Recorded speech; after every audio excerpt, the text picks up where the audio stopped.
Selamat datang di Pharmashifa Podcast.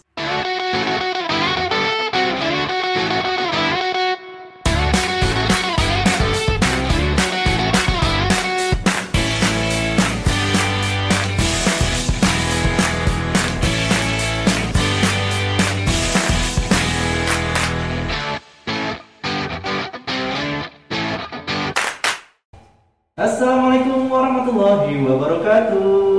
Waalaikumsalam warahmatullahi wabarakatuh. Balik lagi nih di podcast Pharmashifa. Podcastnya Farmasi Unisba. Yo, tepuk tangan Kang Rizky. Tangan virtual. Alhamdulillah Kang Rizky. Kita kembali lagi di podcast yang membahas tentang isu-isu seputar dunia farmasi nih Kang Rizky. Betul banget. Materi-materi perkuliahan tentang farmasi dan tentunya tentang prodi farmasi Unisba Kang Rizky. Alhamdulillah, ya alamin. Sehat kan? Keren, alhamdulillah sehat Kang Rizky. Sehat alhamdulillah. Nih, di episode kali ini kan sepertinya banyak pendengar kita yang baru-baru. Betul Kang Rizky. Karena kemarin saya lihat trafficnya di episode 1, alhamdulillah naik kan. Banyak yang dengar. Berarti banyak yang penasaran tentang farmasi nih. Tentu. Tentang farmasi Unisba juga banyak yang penasaran nih Kang Rizky. Spesifiknya tentang farmasi Unisba mungkin. Betul. Gitu. Apalagi ya isu-isu seputar market, isu-isu seputar farmasian tuh nggak ada habisnya. Betul banyak sekali Kang Rizky. Luas sekali Kang Rizky. Luas banget. Gimana kan? Masih sehat? Gue masih sehat. Gimana Kang Rizky masih puasa? Alhamdulillah, lancar puasa. Bocor belum? Alhamdulillah. Saya udah bocor Pak. Tiap hari bocor. Kalau nggak batal saya nggak kuat Pak. Harus bocor. Harus bocor. Ini berarti minggu ke-4 ya? Iya, minggu terakhir. Wah, ini kita take di minggu ke-4 pendengar. Jadi mungkin nanti akan tayangnya di setelah lebaran mungkin ya. Betul Kang Rizky. Nanti jadi podcast ini menemani liburan para pemirsa podcast Pharmashifa nih Kang Rizky. Betul, sambil halal bihalal. Ya, betul. Sambil dengerin ya. Yang dalam perjalanan umroh ya. Nah, Umroh tuh sekarang. betul dan mudik. Iya benar, mudik lagi boleh ya sekarang? Betul, Udah alhamdulillah. berapa tahun kita nggak boleh mudik? 2-3 tahun kayaknya Kang Rizky. Benar banget, 2-3 tahun kita nggak boleh mudik. Tahun ini kita diperbolehkan mudik, alhamdulillah. Alhamdulillah Kang Rizky. Ya, sembari kita menunggu, saya mau ngucapin taqabbalallahu minna wa minkum nih. Mungkin nanti kalau misalkan ini tayangnya di lebaran kan juga ya takutnya ada salah-salah kata kemarin kan di episode pertama gitu ya. Betul Kang Rizky. Mohon maaf dan lahir dan batin nih Kang Rizky Mohon maaf untuk lahir dan semua batin. pendengar Pharmashifa Podcast nih. Betul banget. Dimaafin kan ya? Insya Allah. Alhamdulillah. Oke Kang, hari ini kita akan membahas. Kemarin kalau kita di episode yang pertama itu kita nggak secara detail banget ngebahas tentang farmasi yang ada di Unisbanya. Betul. Kalau kemarin itu apa sih farmasi? Naon sih eta farmasi? Naon sih What farmasi? is the pharmacy? Coba bahasa Maduranya gimana coba? Waduh. Pak apa itu farmasi? Anda ngarang nih. Gak tahu Kang Rizky. Jadi kalau kemarin kita ngebahas tentang kulitnya aja kan. Ya. Jadi baru cuman ya menepis kulitnya sedikit aja. Hari ini kita akan daging banget pokoknya. Daging, biji, tangkai. Pokoknya kita telanjangin. Waduh, jangan. Kita akan breakdown ya, Iya, betul, apa betul. itu farmasi yang ada di Unisba. Tapi sebelum kita sambut narasumber kita, mungkin Betul. ini narasumber kita hari ini itu kegiatannya banyak sekali kan. Backgroundnya apa ya? Banyak listnya. Pengemban tanggung jawabnya banyak sekali nih Kang Rizky. Betul. Banyak kegiatannya nih Kang Rizky. Banyak kegiatannya. Apa Khususnya, saja tuh, Kang? yang pertama ya Rizky.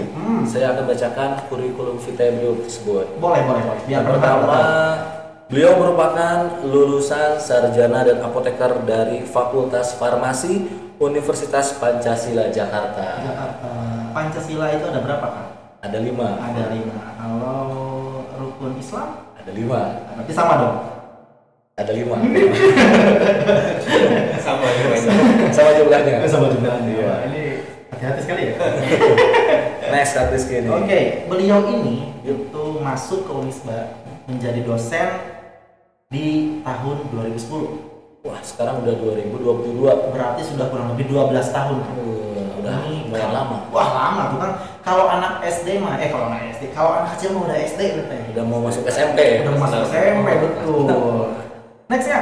Next, selanjutnya beliau itu melanjutkan pendidikan studi magister di Sekolah Farmasi ITB dengan konsentrasi pendidikannya itu farmasetika ya Pak. Betul. Jadi 2012 melanjutkan studi magister. Betul.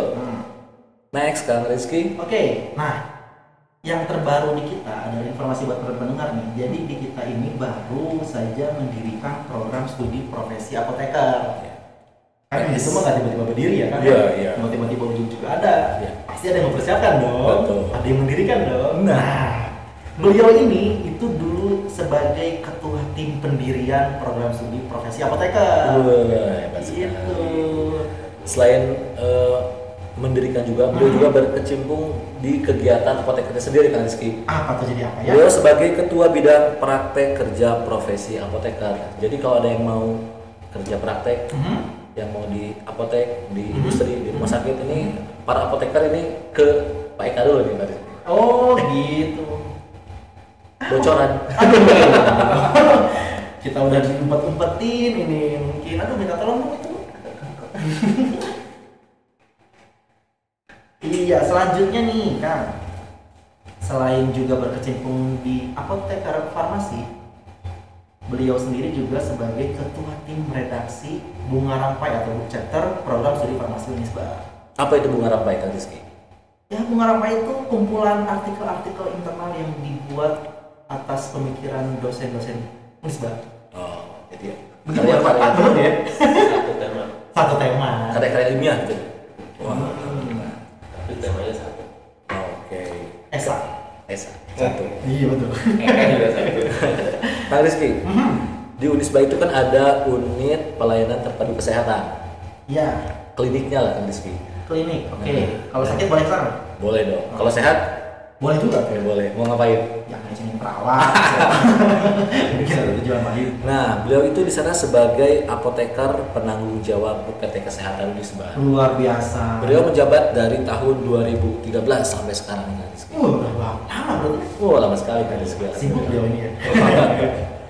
Next ya Kang, ini selain juga sebagai apoteker penanggung jawab di klinik, beliau sendiri juga karena concern di dunia bisnis. Nah, makanya dia amanahi sebagai koordinator unit bisnis apoteknya Yayasan Unisba. Wah, Kita punya apotek kan. benar-benar. Insya Allah. Amin. Amin ya. Dan Kang Rizky, mana nih? Beliau itu punya hobi yang sebenarnya oke sih, laki-laki juga bisa melawannya juga. Apa Kebanyakannya perempuan. Saya kasih clue-nya. Boleh. Chef Juna. Juru nama sebagai juri. Juri apa? Juri Master Chef. Wah, Master Chef itu apa?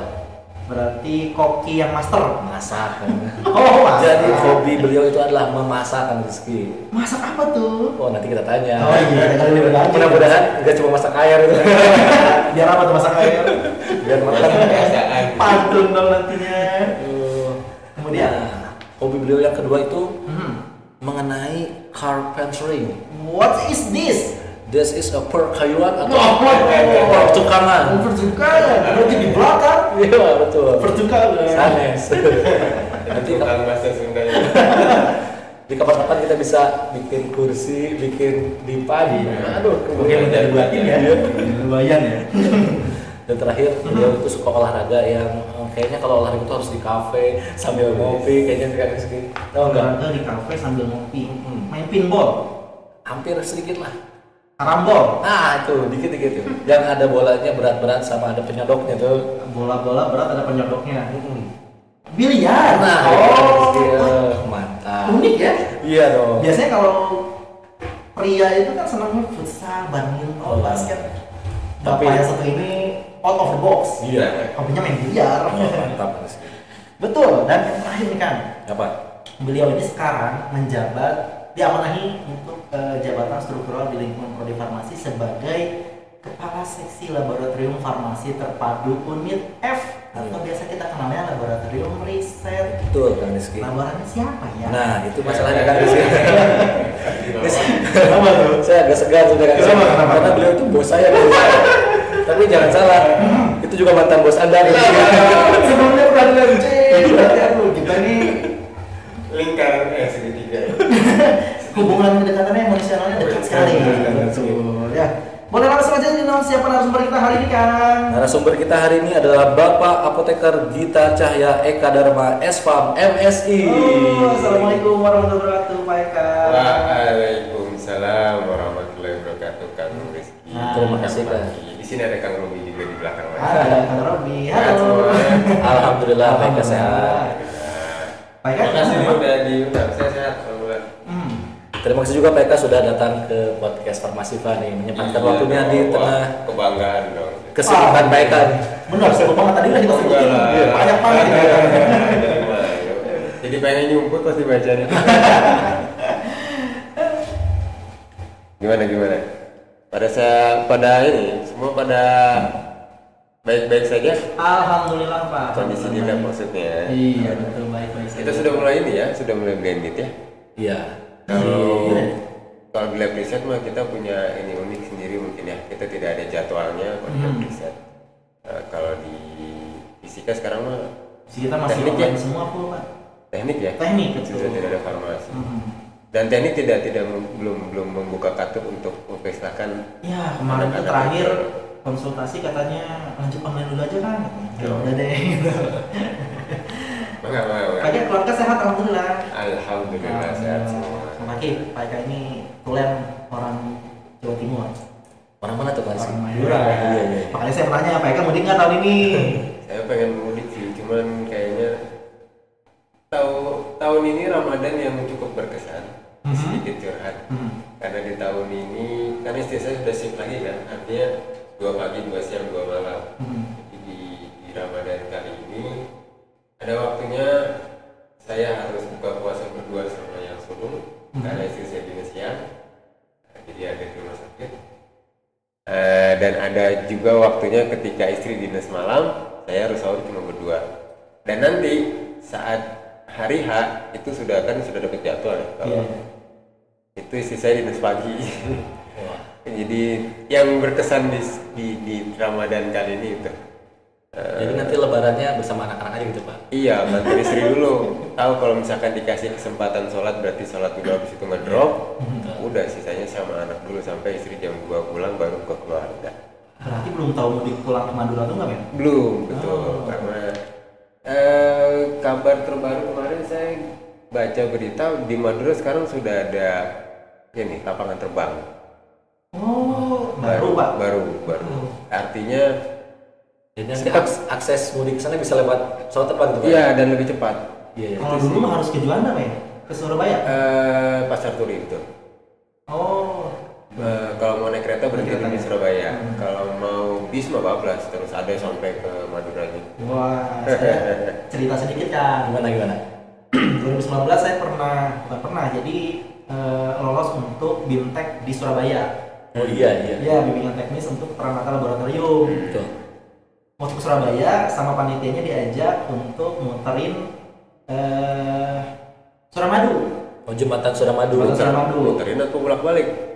Iya, jadi masuk dulu ke Madura sedikit, di depannya muter balik lagi Pak, saya nggak sedikit Madura ya. Jadi, tapi tahu gerbangnya ke situ kalau ke Madura gitu kan. Seru. Seru banget tuh kan. Boleh nggak request saya Kang Rizky? Apa tuh? Boleh sapa Aduh. saudara-saudara di Madura sana pakai bahasa Madura gitu. Saya. Bapak. Saya juga ini ya Pak. Suka malu kalau ngomong bahasa Madura. Paham, ngerti, cuman karena jarang ngobrol ya, dia udah nggak dapet. Kemudian kosakata juga tidak bertambah begitu. Tapi insya Allah ngerti sih. Tapi kalau diajak bicara bisa lah. Tapi kalau disuruh sendirian ngobrol nggak ada ininya, nah itu saya suka grogi. Piye kabare? Itu bukan Pak? Bukan. Apa ya bahasa Maduranya kok jadi lupa? Apa kabar tuh? Derem mah beres, cong. Ini Madura banget kok ya Madura. Derem mah itu bagaimana? Derem mah beres tuh sehat, waras gitu kalau bahasa ini kan. Cong itu kan laki-laki. Derem mah beres, cong. Beda sama Alhamdulillah. Surabaya kan? Oh jauh, kan Jawa mah Surabaya kan Jawa. Madura bahasanya sendiri, Bali bahasanya sendiri, Lombok bahasanya sendiri karena sudah beda pulau kan. Pada akhirnya mereka punya ininya sendiri gitu. Nah, itu tadi perkenalan dan juga 10 menit apa ya, orientasi awal. Jadi kan tadi kita sudah ngomongin di awal nih, sebelum kita pembukaan, bahwa kalau kemarin selalu kita membahas kulitnya tentang farmasi Unisba, kali ini kita akan ngobrolin isinya yang lebih dalam lagi tentang apa itu farmasi di Unisba. Ada apa dengan cinta? Bukan dong. Ada apa dengan farmasi Unisba? Nah, itu baru benar. ADFU. Betul. Judulnya. Nah, sebelum ngobrolin tentang apa aja sih yang ada di farmasi Unisba, mungkin alangkah lebih baiknya kalau kita bicara soal sejarahnya dulu kan. Betul, Kang Rizky. Karena jas merah. Iya. Jangan sekali-kali melupakan jas merah. Salah. Apa tuh? Jangan sekali-kali melupakan jasa apa ya? Apa tuh? Jangan sekali-kali melupakan sejarah. Jadi di balik berdirinya prodi farmasi sekarang itu tentunya ada founding father, ada para pendiri-pendiri yang sangat berjasa.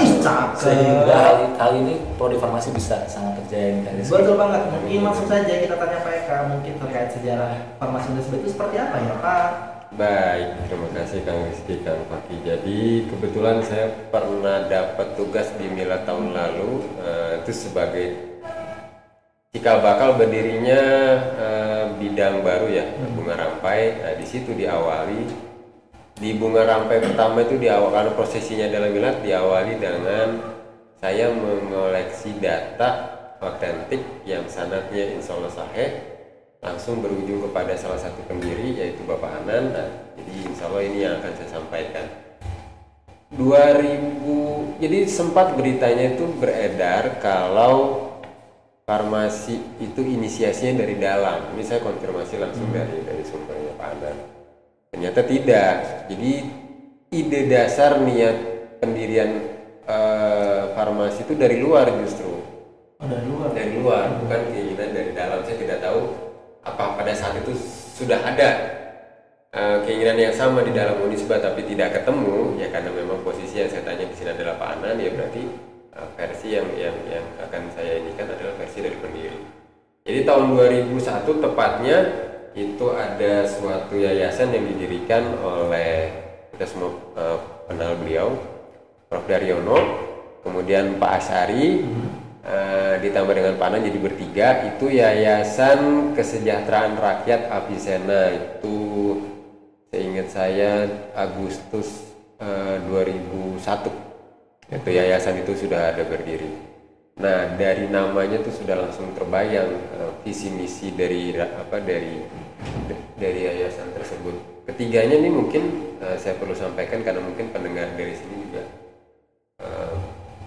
basicnya berbeda ya. Artinya kalau yang dari ITB atau seputaran Bandung mungkin nama Prof. Daryono sudah tahu, Pak Hanan. Nah, beliau ini semua alumnus dari ITB gitu. Prof. Dar sendiri pernah menjabat menjadi dekan, yang setahu saya sekarang beliau sudah tidak menjabat sebagai dekan tapi masih tetap menjadi Ketua Asosiasi Perguruan Tinggi Farmasi Indonesia. Singkat cerita, dari visi misi mereka itu bergulirlah pemikiran dan akhirnya berbuah menjadi suatu tanggung jawab. Kita sebagai farmasis Islam sudah punya yayasan begitu, sudah punya produk bahkan dikirim ke Malaysia. Di setiap Sabtu para pendiri ini rutin ketemu kalau ada waktu di Salman. Jadi ketiga pendiri ini kemudian bertukar pikiran sampai akhirnya ada satu momentum. Ada satu momentum ketika melihat fenomena saat itu tidak seperti sekarang. Saya ingat banget 2019 mulai secara nasional pemerintah turun tangan untuk menetapkan segala sesuatu terkait dengan peredaran obat, makanan, kosmetik itu harus berlogo halal. Nah, itu dari situ momentumnya. Nah, tapi sebelumnya itu para pendiri berpikir, ini prihatin kita farmasis. Ini semua suguhan yang ada di depan mata ini ranah farmasi. Kalau selama ini mungkin dari podcast sebelumnya dari Bu Sani sudah dapat gambaran ya, kalau yang adik-adik dari SMA selama ini belum bersinggungan atau belum terpapar oleh farmasi itu apa. Farmasi memang asal katanya hanya sempit, farmakon artinya obat atau guna-guna itu dari bahasa Yunani. Sebetulnya tidak sesempit itu gitu ya. Pada saat pelaksanaannya itu kalau kita bicara syariat obat ya yang diminum sebagai hasil resep atau sebagai hasil formulasi. Tapi kalau kita bicara hakikat obat itu ya makanan bisa jadi obat, silaturahmi bisa jadi obat, doa juga jadi obat kan gitu. Jadi kalau ada itu khasnya di Unisba itu kalau kita bicara syariat mesti harus didempetin sama hakikatnya karena memang disitulah kita jadi paham kita melakoni syariat itu untuk apa. Jadi bukan jadi robot ya. Kalau hanya sekedar syariat saja kita tapi tidak ngerti hakikat maknanya apa ya kita jadi robot. Jadi makanan, obat dibarengi dengan doa itu semua jadi obat. Nah, saya tadi malah tertariknya sama yang arti farmakon tadi. Salah satunya ada guna-guna. Ya itu ada tafsiran artinya guna-guna zaman dulu. Jampi-jampi, makanya tadi saya bilang doa. Kalau saya pernah bikin quote, jadi kalau ditanya singkatnya farmasi itu apa? Saya susah pakai bahasa Indonesia soalnya agak rancu ya. Kalau di Indonesia kan life memberi kehidupan ini agak terlalu tinggi maknanya. When a doctor give life tanda kutip through drug, jadi ketika seorang dokter memberikan kehidupan tanda kutip melalui obat, then a pharmacist we give life to drug. Jadi kita seorang farmasis yang memberikan ruh ke dalam suatu obat. Itu filosofinya. Kalau saya boleh ambil zaman dulu itu kan orang tidak kenal obat, tidak ada obat. Obatan-obatannya adalah makanan. Ya, zaman dulu tuh obat makanan. Sakit ini, makan ini, orang tua kita ngasih tanaman ini, buah ini, buah itu, ya artinya itu semua obat. Nah, pada saat zaman modern dirasa obat itu yang harus melalui proses panjang. Nah, itu udah sebetulnya maknanya obat tidak begitu ya. Jadi ketika punya kemampuan penyembuhan, doa pun ya sebetulnya obat. Ketika kangen bertemu pun jadi obat. Ada 5 perkaranya. Gitu kurang lebih. Nah, mulai dari situ akhirnya ide itu masuk ke Unisba saat kepemimpinan rektor saat itu Bapak Endang Saifullah. Itu saat beliau kepemimpinan periode kedua maksudnya. Waktu itu namanya bukan wakil rektor tapi pembantu rektor ya zaman dulu. Kalau dulu kita belum ada istilah wakil rektor, mendengar pembantu istilah yang lama kayak kok gitu ya. Tapi dulu sebelum ada istilah wakil rektor ya itu yang paling pantas gitu. Istilah penggunaan nama itu gitu ya. Nah dulu PR1-nya itu yang sekarang jadi rektor Unisba, Prof. Edi. Nah, singkat cerita dari sana akhirnya untuk persyaratan SK izin operasional tuh harus ada 6 dosen yang harus di SK-kan. Yang saya dapat berita dari Pak Anan, selain ketiga pendiri tadi, Prof. Daryono, Pak Asari, Pak Anan, kemudian ada ke belakang ada Pak Emran. Pak Emran juga pendiri kita yang sampai saat ini masih juga mengajar di kita. Sekarang sudah jadi guru besar alhamdulillah ya, baru-baru ini jadi profesor. Ditambah dengan Pak Insanu saat itu masih S2 tapi sekarang sudah S3, itu dulu penempatannya sebagai sekretaris prodi yang pertama. Jadi sejarahnya dulu Pak Suendar itu seingat saya PLT ya atau apa sih istilahnya? Pejabat antar waktu gitu ya. Nah itu. Kemudian Pak Iim, Prof. Iim juga ini maestro di ITB ya. Jadi tidak berlebihan ketika dibilang Unisba itu ya ITB minded atau cetakan ITB ya memang dari foundernya, kemudian dosen-dosennya ya bisa bilang berapa ya 80-90% mungkin. Saya aja mungkin yang bisa dihitung dari luar S1-nya gitu ya, tapi tetap walaupun di ini tetap di S2 nya. Di luar itu dari Unjani Unpad, sisanya mayoritas dari ITB. Sehingga ketika melihat alumni-alumni kita di Unisba yang ngambil apoteker di ITB, itu alhamdulillah selalu ada yang diterima dan berprestasi. Itu bukti bahwa ya sidik jarinya, pengajarnya memang satu ruh ke sana ya, artinya sama gitu. Mereka jadi tidak asing ketika kuliah di ITB sampai bisa. Pernah ada satu waktu alumni kita lulusan terbaik di sana, apoteker ya, gitu ya. Yang nomor satunya terbaiknya itu dari Unisba. Prof Daryono sampai geleng-geleng, wah hebat Unisba. Ikut bangga karena beliau founder juga.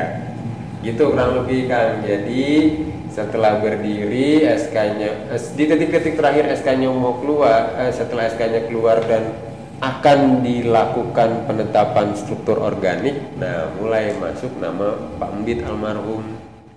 Pak Embit itu ketua prodi pertama ya.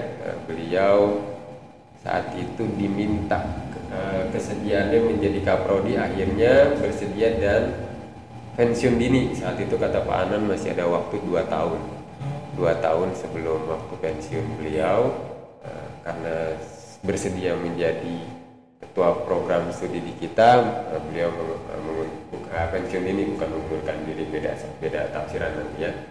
Kemudian belakangan dibantu oleh Pak Swendar yang saat ini sekarang Pak Swendar jenjang karirnya lengkap ya, dari mulai merintis S1 jadi sekretaris prodi ke apoteker, ikut ngerintis juga, dari sekretaris kaprodi S1 sekarang kaprodi apoteker. Ada Bu Berta juga, ini angkatan pertama, dan yang terakhir Ibu Kiki. Gitu kurang lebih Kang. Jadi sejarah kita itu versi salah satu pendiri Pak Anan yang saya dapat dan yang sudah beliau baca. Ini kebetulan kutip kita pernah cantumkan, terbitkan di Bunga Rampai yang edisi Milad, sudah di cross check sama beliau ya, memang ini tulisan beliau. Jadi verified gitu ya. Insya Allah. Okay. Nah, untuk kan kita sering banget Pak, mahasiswa yang ada di farmasi sendiri juga masih banyak yang belum tahu kapan sih sebenarnya tanggal pastinya berdiri farmasi ini sebetulnya. Baik. Jadi 2000 ini beririsan ya, bercerita masih berseputaran cerita sejarah. Berdirinya program studi farmasi dengan fakultas kedokteran itu tidak terlalu jauh. Itu bertemu di waktu yang sama pada saat itu sebetulnya ya. Jadi kalau 2004 FK itu surat izinnya keluar, farmasi di 2006-nya. Tapi itu kasak kusuknya tuh udah barengan lah, sempat beririsan di waktu yang sama. Karena di situ nanti ada Bu Neti, ada Pak Yani yang dulu pernah ikut di kedokteran, akhirnya pindah ke farmasi. Gitu di awal-awal. Berarti 2006 kan?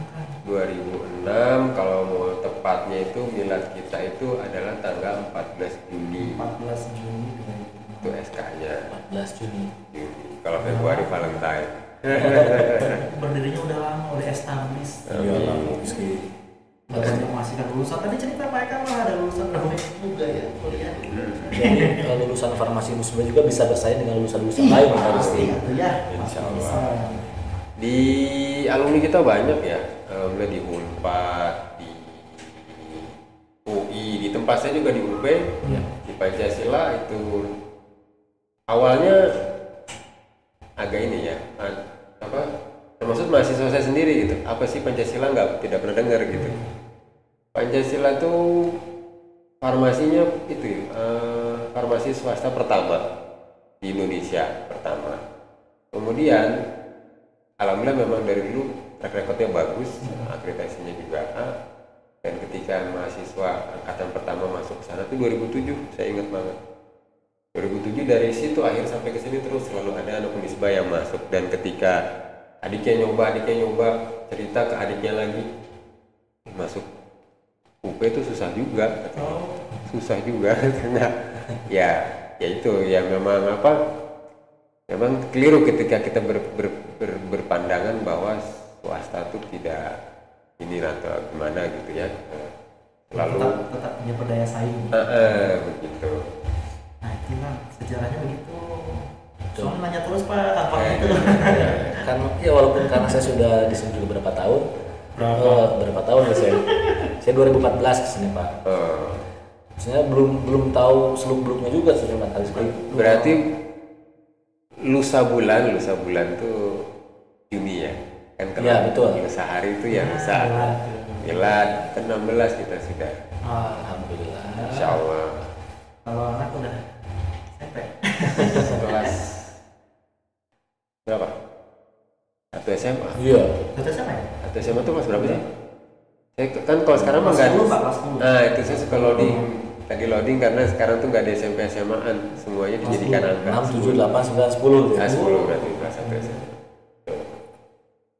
Saya ingin bertanya nih kan ke Pak Eka nih, mengenai sejarah yang tadi nih Pak Eka.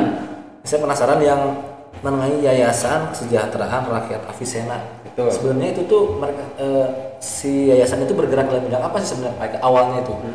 Sampai kepikiran bahwa mereka itu sampai ingin mendirikan prodi farmasi itu. Jadi yayasan ini itu memang awalnya tuh bergerak di yang saya dapat kabar ya, bergerak di bidang kemanusiaan. Awalnya malah tidak fokus bikin produk.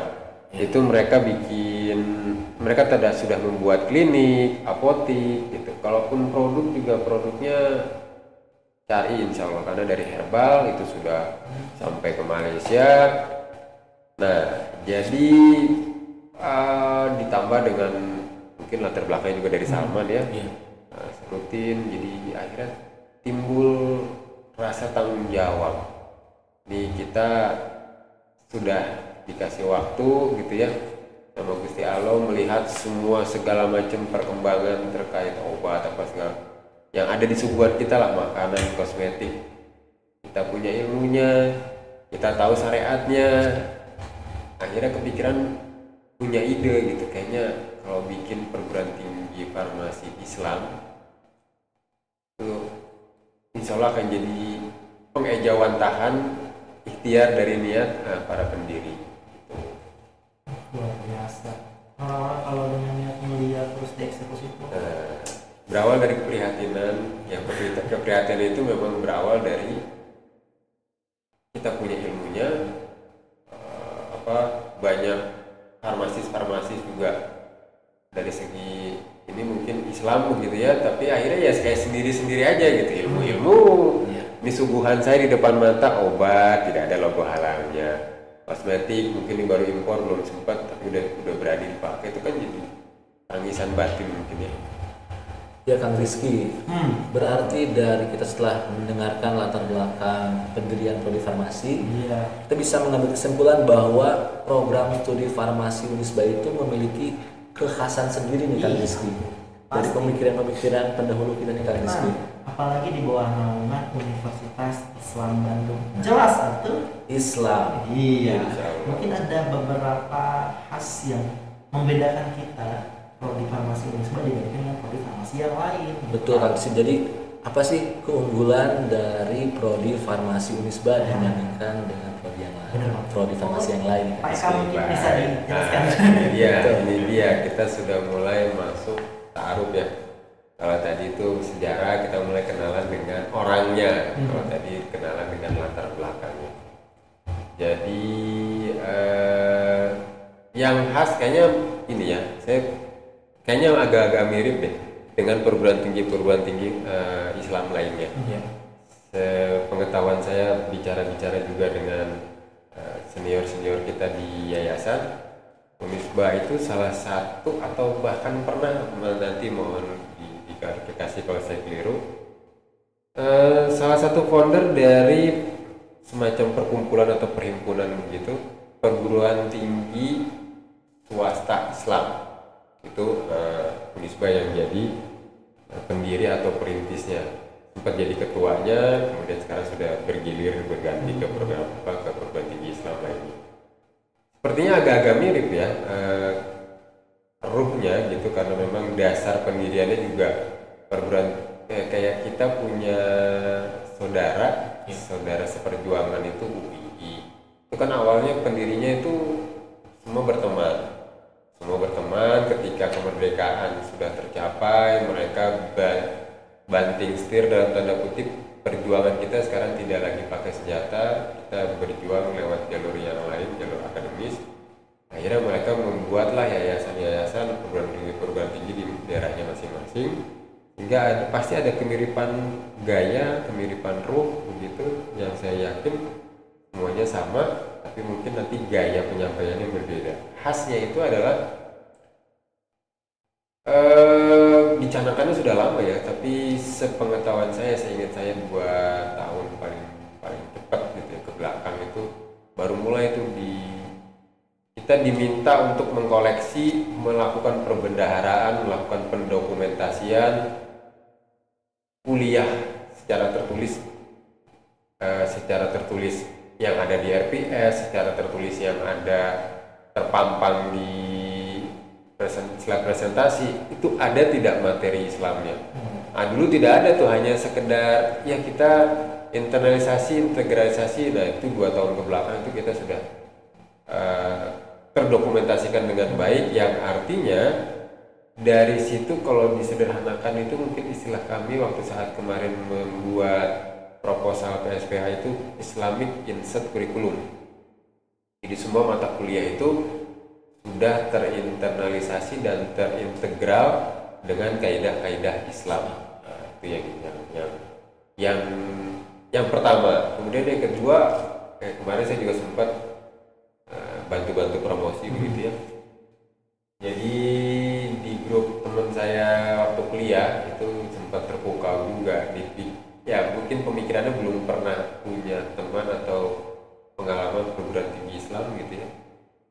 Kita itu dapat bahasa Arab 1 dan 2, kemudian PAI dari semester 1 sampai semester 7, kemudian ada pesantren maba baru masuk, dan pada saat mau sarjana itu muatan khas lokal kita, yang artinya sebetulnya lulusan dari Unisba, program studi atau fakultas apapun itu paketnya begitu, minimal bisa bahasa Arab karena udah dikasih 1-2, PAI-nya sudah belajar dari fikih muamalah, sejarah, peradaban, segala macam. Pesantren yang harapannya tidak grogi ketika harus khutbah, itu apalagi yang capaian akhir di calon sarjana. Nah itu yang jadi hasil kita. Selain farmasinya mungkin kurikulum nasional sama ya, perguruan tinggi lain. Luar biasa, berarti selain belajar ilmu kefarmasiannya juga belajar ilmu tentang keislamannya. Betul, jadi bukan harapannya, memang pasti kan keilmuan itu dasarnya dari sana ya. Dasarnya dari Gusti Allah, kemudian ada syariat sunatullah yang diturunkan, jadi mestinya ilmu apapun tidak akan pernah berseberangan dengan kaidah Islam. Jadi setiap lulusan Unisba nanti itu menjadi mujahid mustahid. Jadi itu semboyannya Unisba, pendiri kita dulu. Menjadi peserta. Mujahid dulu, mujahid pejuang. Oh Pak, saya nanya ke Pak Mustahid apa? Pemikir, mujadid, pembaharu. Kalau mau ditafsirkan ulang kan, kalau penafsiran mah bisa sesuai ini ya, bisa sesuai latar belakang sang penafsir begitu. Kalau pemikir ditafsirkan ke kita ya bisa jadi sebagai peneliti, orang yang membaca tanda-tanda, kemudian dia riset, yaitu pemikir. Akhirnya dia menemukan suatu hal yang baru. Nah, Pak, kalau ini kan kayak misalkan di ekonomi itu nanti akan ada terbagi lagi konsentrasi, ada ekonomi pembangunan, ada ekonomi keuangan Islam. Okay. Nah kalau di farmasi ada nggak yang seperti itu? Ini sebetulnya yang jadi menu utama perbincangan hari ini. Jadi melengkapi podcast sebelumnya ketua prodi kami, Ibu Sari. Jadi yang farmasi sendiri pun mungkin baru ngeh itu di akhir-akhir Kang Rizky, Kang Paki. Kalau kuliah itu, kalau farmasi itu tersusun atas 4 macam-macam namanya ya. Di ITB KK, di kita singkatannya KBK. Prinsipnya sama, kelompok bidang keilmuan. Jadi betul. Jadi farmasi itu sebetulnya tersusun atas 4 pilar dulu. 4 pilar ini adalah farmasi bahan alam, kelompok bidang pertama, yang kedua farmakologi, toksikologi, yang ketiga farmakokimia, dan yang keempat itu farmaseutika. Di mana pilar ini otomatis ada pondasinya. Karena farmasi bagaimanapun juga ini adalah ilmu terapan, jadi bukan ilmu murni, ilmu dasar itu yang jadi pondasi ya IPA. Biologi, matematik, fisika, kimia. Nah, kalau di kita ilmu dasarnya nambah. Yang pertama itu PA. Pendidikan agama Islam. Pendidikan agama Islam itu yang jadi dasar, kemudian akhirnya bisa terintegrasi ke mata kuliah yang lain.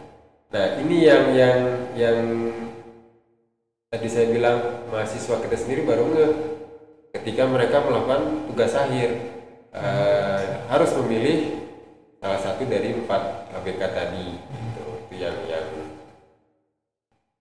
harusnya dari sebetulnya dari ta'aruf tuh mereka sudah dikasih tahu ya, mungkin tidak ngeh sampai akhirnya di tugas akhir baru ngeh. Jadi untuk mahasiswa konsentrasi mau milih mana itu KBK-nya di tugas akhir ya, Pak. Tugas akhir. Jadi dari semester awal sampai semester akhirnya dia belum terkonsentrasi di satu KBK ya. Betul. Masih umum ya. Semua dipelajari. Betul. Nanti setelah masuk tugas akhir mereka satu konsentrasi. Ya.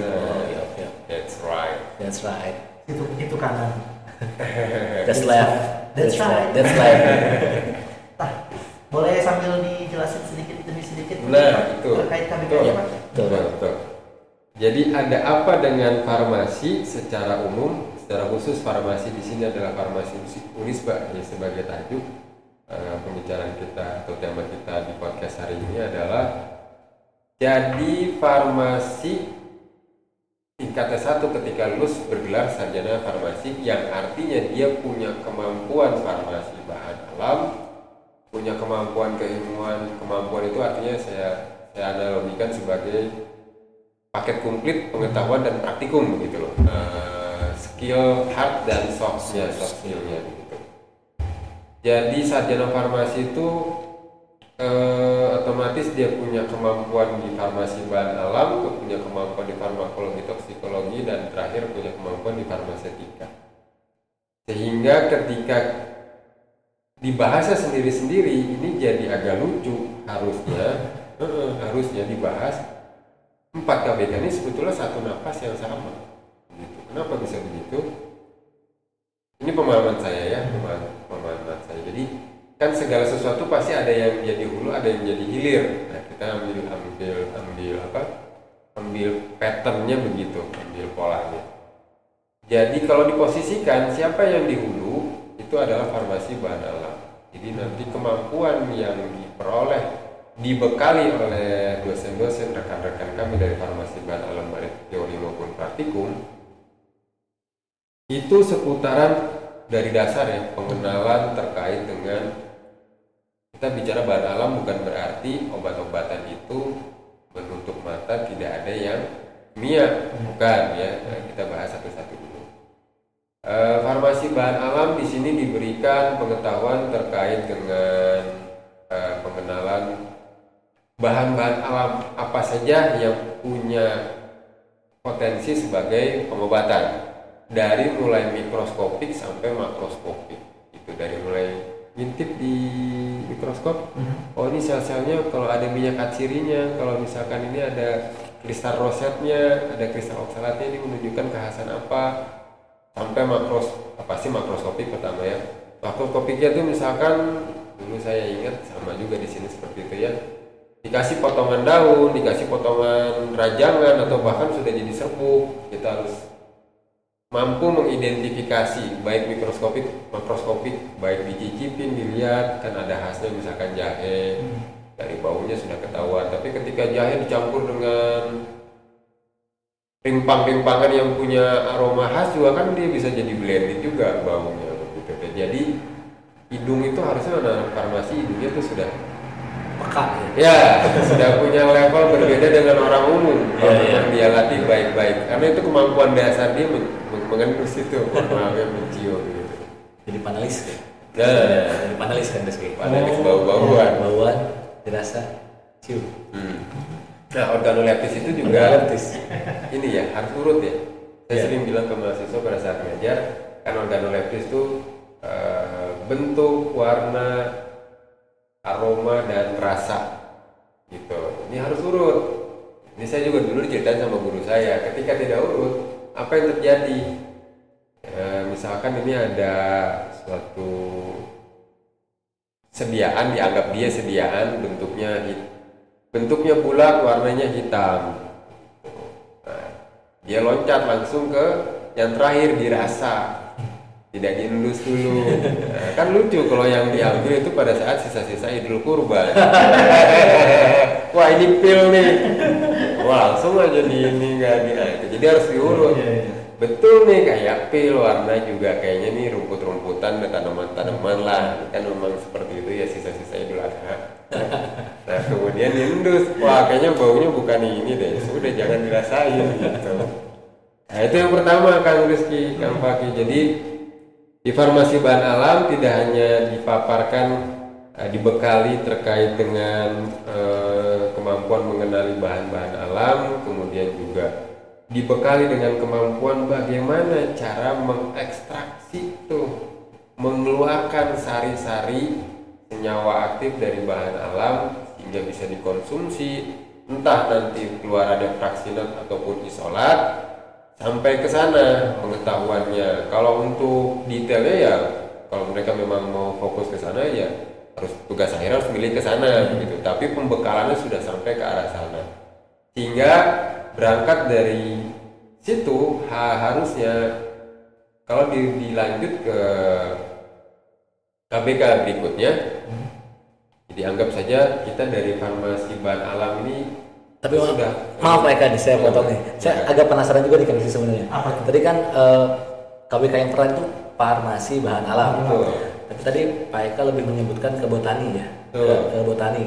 Karena kan bahan alam itu kan luas kan, bisa botani, bisa dari hewan, bisa air, udara, macam-macam ini. Berarti kalau di farmasi sendiri khususnya ke botani saja gitu, Pak. Maaf. Penasaran saya, penasaran. Jadi bahan alam itu meliputi tanaman, hewan, biota laut, bahkan sampai mineral, Mas Fakih. Saya pakai mas aja karena saya lebih terbiasa mas sama Mbak. Gitu. Jadi kalau di luar sana di Chinese mungkin pernah melihat terapi pakai kristal, itu kan mineral maksudnya. Batu-batu kristal di badan, itu bahan alam. Kalung itu. Kesehatan begitu ya. Nah, memang kita di farmasi itu bisa berwarna kalau memang SDM-nya ada yang punya kepakaran di sana. Sementara memang semua pada saat S2 dulu atau bahkan yang sedang S3 itu memang fokusnya di bahan alamnya masih berseputaran dengan tanaman atau botani, yaitu yang akhirnya memberikan warna. Tapi setahu saya Pak Indra sekarang sudah mulai ke itu ya, ke biota air begitu. Itu semakin berkembang terus. Jadi warna, betul pertanyaan tadi Mas Fakih, itu memang di kita memang masih didominasi oleh botanis, tidak bisa dipungkiri. Itu juga hampir didominasi oleh perguruan tinggi lain, HBA-nya tuh banyak didominasi oleh, karena memang populasi botani atau herbal itu ya jauh lebih banyak. Padahal kalau dilihat dari segi luasan wilayah kita didominasi oleh laut ya. Iya, harusnya farmasi maritim atau farmasi biota laut ya itu kita juara. Tapi kan itu juga sama, itu out of the box yang tadi saya bilang di awal, sempat ngobrol ringan. Ada hal-hal yang kadang kita lupa, padahal itu jati diri. Satu-satu dulu mungkin ya, biar saya tidak bisa kepanjangan. Jadi itu posisi yang di hulu, Mas Rizky. Jadi kita tahu dari mulai ini simplicia atau tanaman ini beracun, oh ini tidak, oh ini kalau warnanya begini mesti ada antioksidannya, kalau dari rasa asam begini warna gitu kan, itu identitas-identitas dasar yang akhirnya membawa kepada kecakapan kita bisa berangkat dari alam, keluar dari farmasi bahan alam. Itu keluarannya adalah saya punya ekstrak yang sudah diketahui senyawa aktifnya kira-kira golongan ini secara kualitatif, dilanjutkan itu sama siapa? KBK farmakologi. Ya, KBK farmakologi toksikologi itu kalau saya memberikan nama lain seperti tidak berlebihan kalau dibilang ini adalah ilmu kedokteran farmasi. Wah, kedokterannya farmasi. Nah, gitu. Kedokteran belajar farmakologi, orang-orang kedokteran juga belajar herbalis, gitu ya. Apa itu? Kenapa sampai berani-beraninya menyebut itu sebagai kedokteran farmasi? Dan memang yang dipelajari itu dari dasarnya adalah mengenal anatomi fisiologi manusia, kondisi sehat, kondisi sakit, sehingga ketika disangkutkan dengan kemampuan terapi obat, ya kemampuan terapi obat, oh kalau sakitnya begini, obatnya ini, mekanisme kerjanya akan berada di sini, itu salah satu salah satu kecakapan dasar yang diharapkan jadi capaian mahasiswa ketika belajar farmakologi. Begitu fisiologi, patofisiologi penyakit atau manusia inilah yang jadi tuntutan untuk mereka bisa kuasai. Nah dari sini nanti kita punya pengetahuan, oh ini saya ada bawaan dari farmasi bahan alam, ada ekstrak. Sudah diketahui senyawanya flavonoid, ya. Disinyalir punya kemampuan sebagai antioksidan yang tinggi. Apa yang dilakukan kan ini orang kedokteran farmasi? Diuji tuh. Kalau misalkan klaimnya adalah antibakteri, ya uji farmakologinya, uji antibakteri. Kalau klaim dari bahan alamnya adalah dari antioksidan, ya berarti nanti uji antioksidan gitu dan seterusnya. Apa yang dilakukan? Diuji klinis, praklinis ke bakteri atau hewan uji kalau praktis ya. Nah seperti itu. Dari situ nanti keluarannya apa? Soheh, kita dapat dosis. Oh nih misal deh zaman dulu jambu biji katanya daunnya bisa buat obat diare, mencret bisa jadi sempit, nah sesat begitu, tidak keluar lagi frekuensinya secara berlebih. Dicek. Itu kan berarti bahan alam sudah selesai, sama leluhur kita dikasih tahu nih bahwa dia walaupun belum dalam bentuk ekstrak, tapi sampai ke meja farmakologi ya diuji ke mencitnya dibuat diare. Itu sederhana berpikirnya. Ternyata betul jadi sehat, ya sudah, klaimnya positif. Dapat kita dosisnya, soheh dapat ininya. Kayak misalkan sama juga dengan anti diabetes. Ini ada tanaman ini bisa nurunin kadar gula, dibawa ke meja farmakologi, mencit atau tikus biasanya kalau itu. Dibuat diabetes dulu pakai aloksan sehingga nanti kadar gulanya tinggi, kasih ekstrak sama itu turun positif. Itu Kang Rizky. Ya, mereka mau sedikit menanyakan sesuatu nih Pak. Berarti kalau sebagai orang awam gitu ya Pak, kalau misalkan melihat bungkus obat ada tulisannya 3 kali 1 sendok makan, berarti dari sini asalnya? Itu apa? Cakep. Itu pertanyaan yang artinya sang penyimak itu menghayati. Gitu ya. Kalau hanya sekedar mendengar, ini udah. Jadi gini. Dari mulai dosis, aturan pakai, dosis itu kan ada dosis normal, ada dosis maksimal, ada dosis toksik. Pada prinsipnya dosis yang tertera di kemasan obat itu adalah dosis normal, dosis terapi yang dia akan memberikan efek ketika diminum sesuai petunjuk itu. Misalkan 1 tablet itu dosis terapi. Maksimal sehari boleh 4 tablet, itu dosis maksimal harian. Ketika dia minum di luar petunjuk, sekali minum 3, sehari dihitung-hitung 9, itu jadinya dosis toksik, Mas Rizky, Mas Paki. Gitu. Jadi dosis toksik itu adalah dosis ketika kita menggunakan obat di luar takaran terapi ya. Ya hubungan kamu ya toksik. Kenapa mungkin masalah lalu ya? Ada kayak jamur, ada juga yang baca. Nah gitu. Nah sekarang ada lagi pertanyaan efek tidak diinginkan selain toksik, yaitu adalah efek samping. Efek samping itu adalah efek lazim yang mesti terjadi pada saat pemakaian normal. Makanya selalu ditulis di kemasan tuh efek sampingnya ini. Ya karena memang itu efek merugikan, efek tidak diinginkan yang bisa terjadi. Kalau tadi pertanyaan belum terjawab, 3x1, 1x1. Nah betul, itu juga itu nanti ada perpaduan keilmuan di farmakologi dengan ujungnya nanti di farmasetika, farmakokinetik.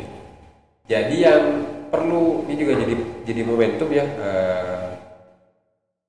Di posisi saya sebagai apoteker bukan sebagai dosen. Karena ketika kita sudah disumpah yang mau tidak mau, hal kecil sekalipun kalau kita berhubungan dengan pelayanan ya kita lakukan. Yang keliru ketika orang berpandangan cara berhitung 3x1 itu adalah pagi, siang, sore, atau pagi, sore, malam. Nah itu betul-betul harus diperbaiki, apalagi sudah mendengar ini gitu ya, baik Mas Rizky atau Mas Paki, akhirnya nanti siarkan lagi dengan kondisi yang sudah diperbaiki gitu. Hitungan hitungan durasi obat, jadi gini, ada yang namanya onset, ada yang namanya durasi. Onset itu ketika obat diberikan masuk ke dalam tubuh, kan rute pemberian obat tuh yang paling banyak memang oral, diminum begitu. Ada rute inhalasi lewat hidung, ada injeksi, topikal, rektum, banyak ya. Kita bicara yang paling umum via oral. Sampai mana ya? Saya lupa. Sampai oral. Iya, sebelum itu. Iya. Sampai minum obat lewat oral. Sebelumnya. Aduh, sebelumnya.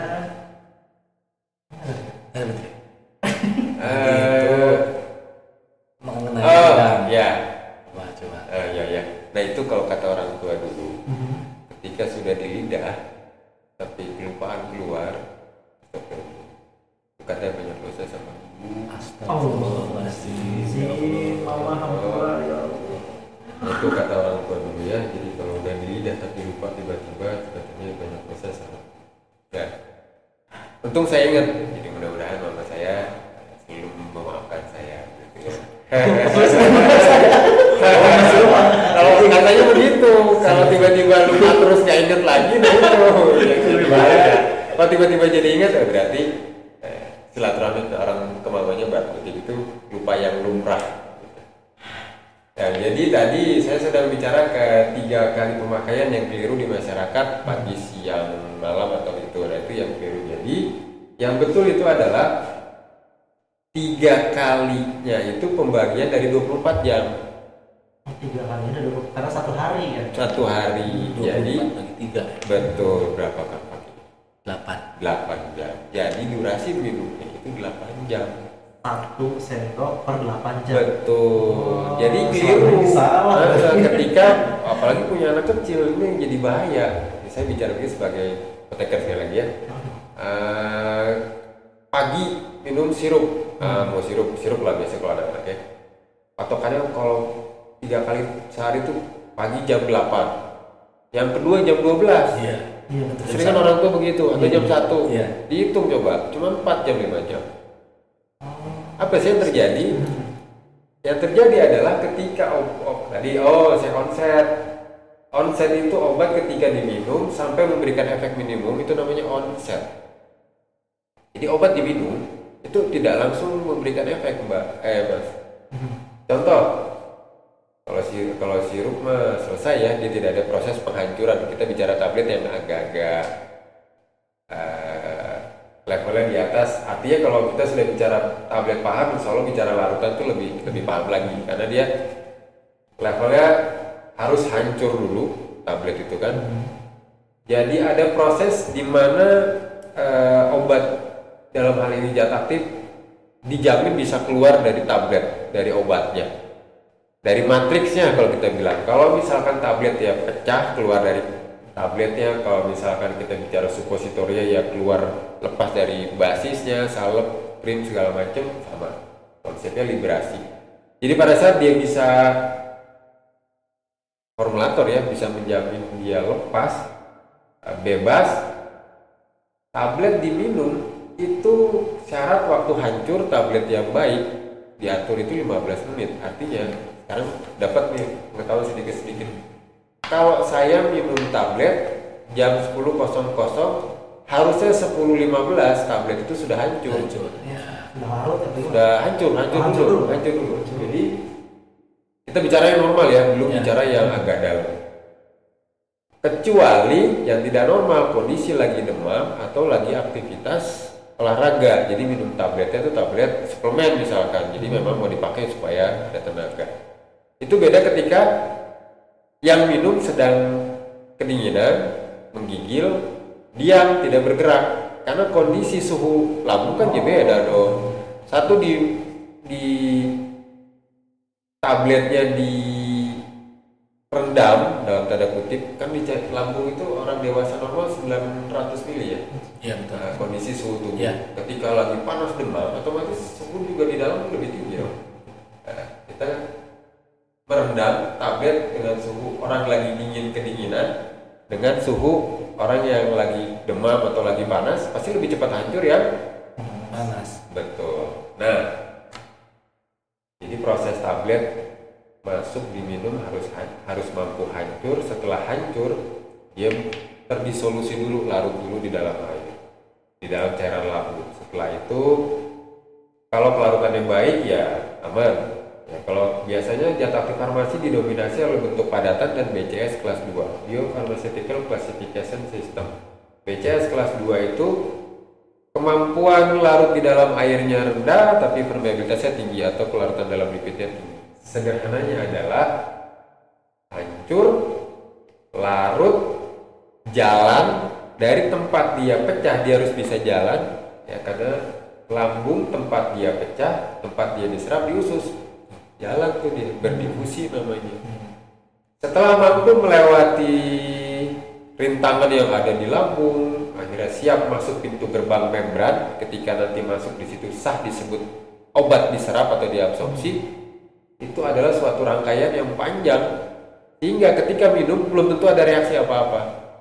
Kalau langsung ya. Iya, kalau orang pertama kalau sudah hancur saja itu dia harus disolusi, difusi, harus transfer, pindah dari medium air ke medium lipid, baru diabsorpsi. Dari setelah diabsorpsi masih ada lagi distribusi, ya. Masuk ke pembuluh darah. Kalau dia udah orang, dia ke liver di detox dulu, first pass effect, turun dosisnya, baru nanti memberikan efek gitu. Jadi onset itu dari mulai diminum, entah kapan waktunya. Ketika dia memberikan efek minimum pertama, itulah namanya onset. Nah dari situ ada yang namanya durasi itu lama kerjanya obat, dari mulai minimum memberikan efek sampai minimum tidak memberikan efek. Artinya dia sudah mulai dieliminasi atau diekskresi, itu durasi.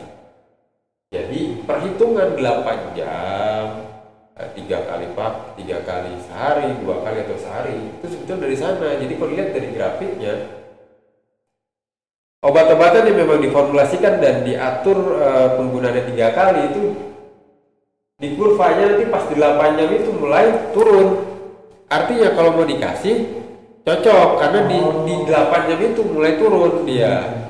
Nah, ketika baru 4 jam kayak ibu-ibu atau saudara-saudara kita yang belum dapat pengetahuan, jam 8 minum, jam 12, jam 1 minum lagi baru 5 jam. Itu masih di atas itu puncaknya tuh. Masih peak. Justru lagi anggap saja analoginya biar mudah, itu lagi peaknya tuh. Ditiban lagi sama dosis baru. Ketambahan dosis. Nah, gitu.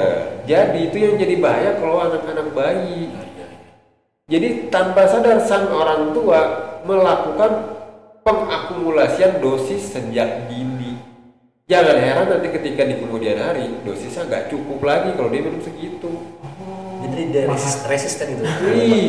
Makanya ada yang nggak mempan paracetamol 400 mg harus sekian, karena mungkin begitu kan? Cerita dasarnya begitu, betul sekali. Karena aturan pakai yang keliru, obat masih ada di dalam tubuh, kasih lagi dihantam, numpuk seperti itu, akhirnya tubuh mengenali dosis yang Kenal aja ini ke saya tuh segitu, gitu. Nah itu dia nanti ujung-ujungnya lama-lama bisa Efeknya jangka panjang berarti. jangka panjang. Oh, hari itu nggak terasa. Iya. Nanti tiba-tiba ngasih Nah. obat satu, jadi nggak mempan harus dua. Gitu Ya betul. Jadi itu 3 jam asal-masal dari sana. Kalau 2 jam berarti per 12 jam. Kalau 2 kali, kalau 1 kali ya per 24 jam. Nah, kalau kondisinya sering terjadi pada saat pelayanan, Pak, kalau dihitung-hitung jam segini, hitungan kedua anak saya sudah keburu tidur jam 10 Ya, gitu. biasanya. Misalkan dihitung-hitung hari minum yang ketiga tuh keburu jam 10, ya kita aja atur-atur waktunya, waktu minumnya. Kalau sudah 7 jam itu sudah boleh lah. Itu 7 jam. tidak mesti 8 jam boleh. Ada yang berpendapat 6 ke atas sudah boleh. Asal jangan 4 atau 5. Itu terlalu dekat sekali dengan dosis yang pertama. Setidaknya kalau di kurva berarti dia sudah ada Sudah di turun sebelah sudah. kanan. Betul banget saraf fisika gitu. Iya. Kayak Mas Rizky ini kan basicnya elektro, jadi biasa. Belum bang. Biasanya Belum cinta. Single cinta. Lanjut lagi Pak, mungkin tadi sudah Ya. 2 KBK kita bahasnya. Siap. Jadi berangkat dari bahan alam kita punya kecakapan memilah dan memilih bahan alam mana yang bisa dijadikan obat, tahu senyawa aktifnya apa, cara mengekstraksinya bagaimana, dibawa ke meja farmakologi, dilakukan pengujian, oh ini sohe, sah, betul, secara ilmiah terbukti sebagai antibakteri, anti diabetes dan segala macam aktivitas. Keluarannya sampai dapat dosisnya, rancangan aturan pakainya dibawa ke meja farmakokimia. Nah, ini orang farmakokimia akan melakukan proses analisis baik kualitatif maupun kuantitatif. Ya, jadi katanya di sini di suatu bahan aktif ada antosianin tinggi. Nah, diuji. Diajari apa di farmakokimia? Diajari dari mulai metode analisis kualitatif dan kuantitatif konvensional sampai dengan instrumen. Nah, itu kelebihan di kita ya. Alhamdulillah kita begini-begini sudah punya apa aja Kang Fakri? Di farmasi Unisba itu ada Alat-alat yang instrumennya, agak-agak lumayan lah. ada spektrofotometer, UV-vis, ada HPLC, ada spektrofotometer IR, Ada FTIR. FTIR ya betul. Nah itu ranahnya kimia. Jadi alkemisnya lah. Selain itu memang juga kan walaupun dari kita bicara bahan alam, sekali lagi tetap di kita itu ada bahasan tentang bahan kimianya. Kayak kimia medisinal kan bagaimanapun juga populasi obat-obatan masih didominasi oleh kimiawi ya daripada yang bahan alam. Sehingga nanti dari farmakokimia dia tahu metode yang dipakai untuk analisis penetapan kadar, identifikasi apa pakai GCMS, apa itu ranahnya farmakokimia. Terakhir sudah dapat ekstraknya, sudah tahu senyawa aktifnya soheh, dapat dosisnya, zat aktifnya punya kemampuan tertentu, cara melakukan analisisnya dapat dari kimia. Di meja farmaseutika seluruh rangkaian tadi berujung kepada pemikiran ini cocoknya dibuat jadi sediaan apa. Ujung tombaknya, muaranya di sana. Jadi dari hilir ke hulu, hilirnya di farmaseutika. Jadi memang kalau di saya itu farmaseutika itu KBK-nya dibilangnya teknologi farmasi. Kalau di memang lebih banyak perguruan tinggi itu bilangnya KBK Farset. Dulu saya tekno. Jadi disinilah kita diberikan bekal ilmu dasarnya, saya lupa ya. Kalau di farmasi bahan alam itu kan ilmu dasarnya biologi ya, tapi biologinya lebih kepada bahan alam, tanaman, botanis. Di farmakologi juga sama biologi, tapi lebih kepada faal manusia. Kimia, nah Pak Arsyad itulah fisika lebih kuatnya kalau memang mau dipos-poskan dasarnya di sana. Karena nanti kita belajar, kita berhubungan sama fisik-fisik dari zat aktif farmasi ketika ini sederhananya ya supaya dapat kenapa farmaseutika itu berada di posisi ujung sebagai tempat keluaran bentuk sediaan. Jadi ketika kita berhadapan sama suatu zat aktif sukar larut dalam air, tantangannya berarti ini kalau dibikin jadi sediaan larutan atau sediaan cair agak sulit. Nah, kan begitu. Itu pertama. Walaupun semua sebetulnya ada ilmunya ya, itu justru fungsinya kita belajar farmaseutika. Tidak melulu tidak larut dalam air, tidak bisa dibuat jadi sediaan cair, tidak bisa kok, insya Allah ya. Nah, jadi ketika tahu fisiknya, kelarutannya, ini cocok di mana, kemudian dibawalah pengetahuan itu ke preformulasi, formulasi, pembuatan sampai melakukan evaluasi. Nah, titik kritis yang perlu saya sampaikan, ada perbedaan Kang Rizky antara ilmu meracik obat Kang Fakih dengan ilmu teknologi sediaan. Nah, kalau IMO ini apa ya, tanpa ada bermaksud lain-lain gitu ya, tendensi ke arah apapun begini. Jadi kalau IMO itu kita tidak sama sekali tidak bisa dikatakan itu ilmu formulasi. Kenapa? Karena IMO, ilmu meracik obat, bukan ilmu memformulasikan obat. Walaupun kalau dijustifikasi ya, kayaknya itu kayaknya deh. Oh jauh. Kalau kita bicara ilmu, apa? Dalilnya adalah resep dokter. Artinya yang melakukan penulisan, perancangan itu dokter. Kita hanya nyiapin, dan nyiapinnya pun bukan tidak melulu obat racikan, kadang udah obat sudah jadi tablet tinggal dikasih. Nah, yang sekarang yang kita samakan persepsinya adalah IMO yang tradisional, yang artinya dokter yang masih punya kemampuan meresep resipo, paracetamol, CTM, bromhexin, mixepap, pulveres, salep misalkan, atau mixepap bukan salep, mixepap, pulveres, datalis doses numero 12, signalnya berapa, nah itu betul-betul racikan tuh. Jadi bukan obat jadi yang diresepkan. Ya itu kalau bicara resep ya apa? Itu yang merancang bukan farmasi. Yang meresepkan kalau bisa dianggap disandarkan atau disamakan dengan istilah melakukan formulasi, itu yang melakukan formulasi dokter. Betul, bukan kita. Itu perbedaan signifikan antara ilmu meracik obat dengan ilmu teknologi sediaan. Pertanyaan sedikit. Boleh. Saya orangnya semangat ya. Jadi kalau nggak dipotong, silakan aja. Kayaknya bicara soal kalau ilmu itu kan based on resep berarti Pak ya? Betul. Berarti nanti belajar baca tulisan resep dong? Betul. Ini karena kan kalau baca resep tulisan dokter kan ya begitulah.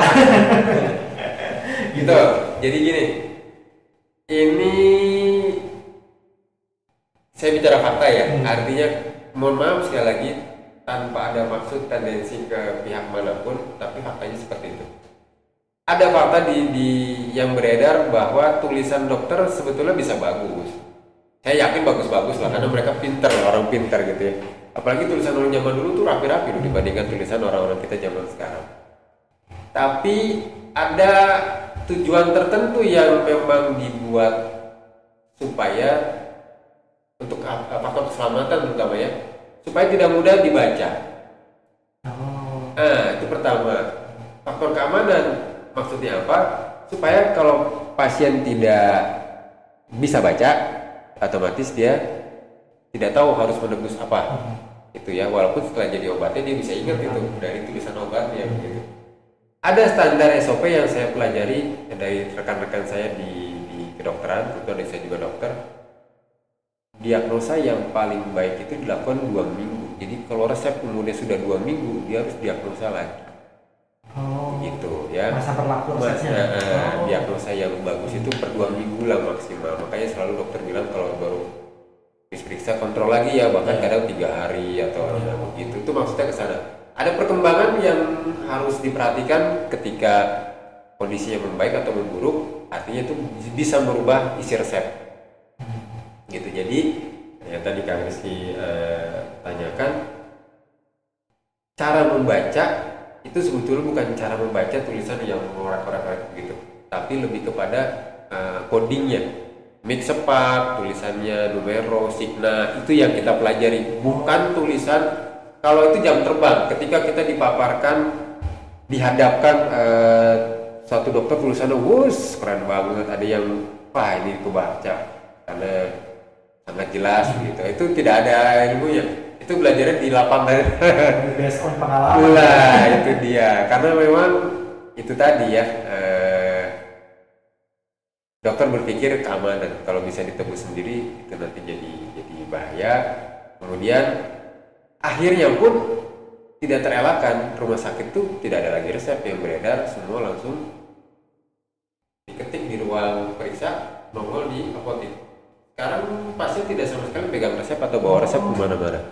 Jadi misalkan Kang Rizky, dokter, saya datang ke Kang Rizky, kasih resep, di mejanya itu sudah ada komputer, dia tinggal input, udah, tidak perlu bawa apa-apa, Langsung ambil obat. Langsung ambil ke apotek aja. ke apotek aja, tembus di sana si resep tuh. Jadi sama sekali tidak punya salinan atau apa begitu terkait dengan resep yang kita punya, dapat saja jadi asli. Itu kan. Jadi itu bedanya antara ilmu meracik obat. Kalau teknologi, ya betul-betul dari kertas kosong. Kalau saya bilang ke anak-anak, kertasnya masih kosong, ada ide, mulai merancang reformulasi, itu tahapan investigasi. Entah idenya itu berupa mulainya dari suatu zat aktif, entah reformnya itu mulai dari suatu penyakit, itu sih bebas-bebas saja. Ada yang mulainya dari zat aktifnya ini saya mau buat sediaan yang cocok jadi apa, ada yang begitu. Ada yang sakitnya ini saya mau bikin obatnya, bisa dari situ titik mulanya. Dilakukan proses preform supaya apa? Supaya tahu nanti ini bentuk sediaan keluarannya apa sih. Preform itu yang sepengetahuan saya yang paling ujung. Keluaran yang diharapkan itu punya kemampuan untuk menentukan bentuk sediaannya apa. Kayak tadi contoh, zat aktifnya sukar larut dalam air, apakah betul-betul sama sekali tidak bisa dibuat jadi sediaan larutan gitu. Contoh gini deh supaya dapat bayangan. Pernah baca tulisan sediaan di dalam sediaan cairan suspensi rekonstitusi? Kayaknya Bu Sani sempat itu kemarin. Suspensinya. Nah, suspensi rekonstitusi itu biasanya obat-obat antibiotik. Suspensi itu suatu sediaan cair di mana dia zat aktifnya sukar larut dalam air. Artinya dia tidak larut, itu dia hanya tersebar saja. Tersebar. Jadi harapannya tidak tersebar di bawah, tidak mengendap, bukan. Tersebar merata. Jadi setiap tegukan akan tertuang sejumlah dosis yang sama. Kalau dia tidak larut tapi dia terdeposit di suatu posisi di bawah kah atau di bagian atas kah, itu pasti tidak akan menghasilkan keterjaminan homogenitas dosisnya itu sukar dipertanggungjawabkan. Jadi suspensi rekonstitusi, tadi suspensi itu seperti itu, kita pakai emulgator atau suspending agent supaya dia bisa tersebar. Pernah lihat kutek yang ada glitter-glitternya? Ya. Nah itu bagus, itu contoh suspensi untuk bayangan awam. Ketika ada zat aktif, anggap saja glitter itu zat aktif, padatan yang tidak larut di dalam dalam pembawanya. Tapi dia ada tidak mengendap di bawah, di kutek itu dia tersebar. Nah itu suspensi yang bagus. Walaupun tidak kelihatan suspensi itu, kalau dilihat mikroskopik zat aktifnya seperti itu tersebar merata. Rekonstitusi, konstruksi itu kan bangunan ya. Kalau di itu berarti dibangun kembali. Jadi suspensi itu awalnya sudah paham dia adalah sediaan cair, tapi karena dijualnya tidak dalam bentuk cair tapi dalam bentuk granul atau padatannya, sehingga begitu digunakan dia harus dikonstruksi ulang. Ya. Kan cara minumnya itu Betul, diseduh dulu pakai air, ada tandanya 7 hari, habis tidak habis harus dibuang. Betul. Nah, Ya. di situ yang jadi apa titik kritisnya. Antibiotik itu tidak stabil di air. Ada yang dipangkas sampai di sana kalau yang bicara hadis, potong hadis tuh. Padahal tidak stabil kalau dalam waktu yang lama. Tapi kalau dalam waktu sebentar, fine, tidak ada masalah. Makanya tidak ada pilihan lain formulator obat-obatan antibiotik ketika diminta untuk buat sediaan cair, dia buat suspensi langsung dari pabrik dalam bentuk cair atau larutan. Tidak bisa. Karena pasti terhidrolisis, bisa jadi toksik. Karena kelamaan. Nah, dipikirlah sama formulator. Kita jualnya dalam bentuk biangnya, kalau kata orang awam mah, nanti tinggal diseduh. Nah, tapi karena ada konsekuensi dia tidak bisa bertahan di waktu yang lama, 7 hari harus dibuang. Habis tidak habis, nah itu perlu diberitahukan juga ketika nanti punya saudara ada yang mengkonsumsi antibiotik cair, sudah diseduh 7 hari itu habis tidak habis buang. Tidak boleh dipakai lagi karena takut hidrolisis. Gitu. Nah itu buah dari pemikiran. Jadi bukan berarti mentok, zat aktif tidak bisa larut, tapi permintaannya mau jadi larutan. Nah itu contohnya tadi maksudnya. Kalau udah ditambah lagi, udah dia tidak sukar larut, ditambah kalaupun dia ada di larutan, dia tidak bisa lama-lama akan terhidrolisis. Keluarlah bentukan suspensi rekonstitusi. Dijual dia tidak dalam bentuk cair, tapi dalam bentuk padatan. Kemudian pada saat mau diminum, dikonstruksi ulang. Karena ruhnya dari awalnya dia sudah dipersiapkan sebagai sediaan cair. Tuh. Menarik nih yang tentang ketahanan obat ya Pak. Betul. Saya jadi penasaran nih. Itu kan tentang antibiotik ya yang padatan dicairkan dulu. Ini kan untuk obatan sediaan yang lain, khususnya sirup sih Pak. Itu kan ada expired date-nya. Betul. Tapi katanya kalau sudah dibuka itu tahannya paling sebulan atau 2 bulan. Ya. Padahal expired ini masih lama gitu. Oh betul tuh Pak. Nah ini yang saya ceritakan juga insya Allah. Mohon maaf kalau dikoreksi, kalau salah dikoreksi. Jadi gini, ada fakta dulu yang harus dibagikan gitu. Di farmasi fisika, salah satu ilmu khasannya yang kita pelajari adalah menghitung waktu kadaluarsa obat.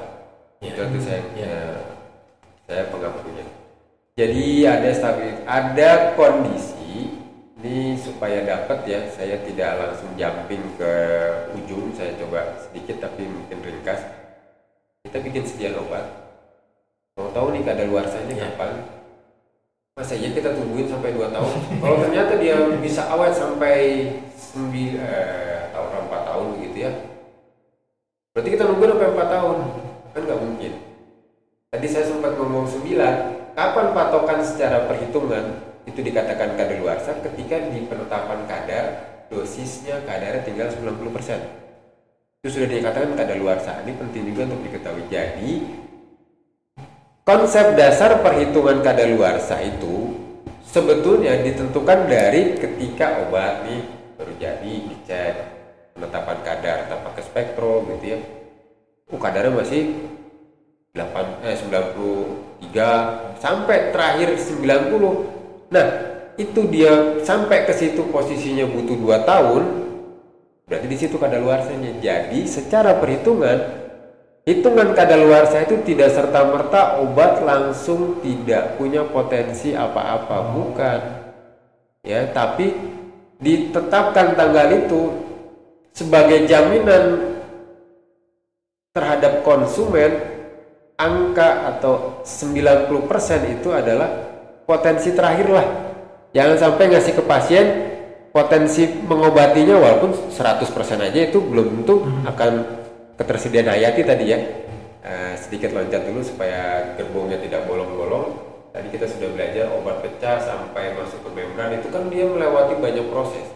Artinya 500 mg paracetamol belum tentu 500 mg itu yang akan memberikan efek. Bisa nyangkut di mana, tidak lolos segala macam. Nah, kalau sudah pakai, jadi Sama seperti yang tadi seperti itu. Jadi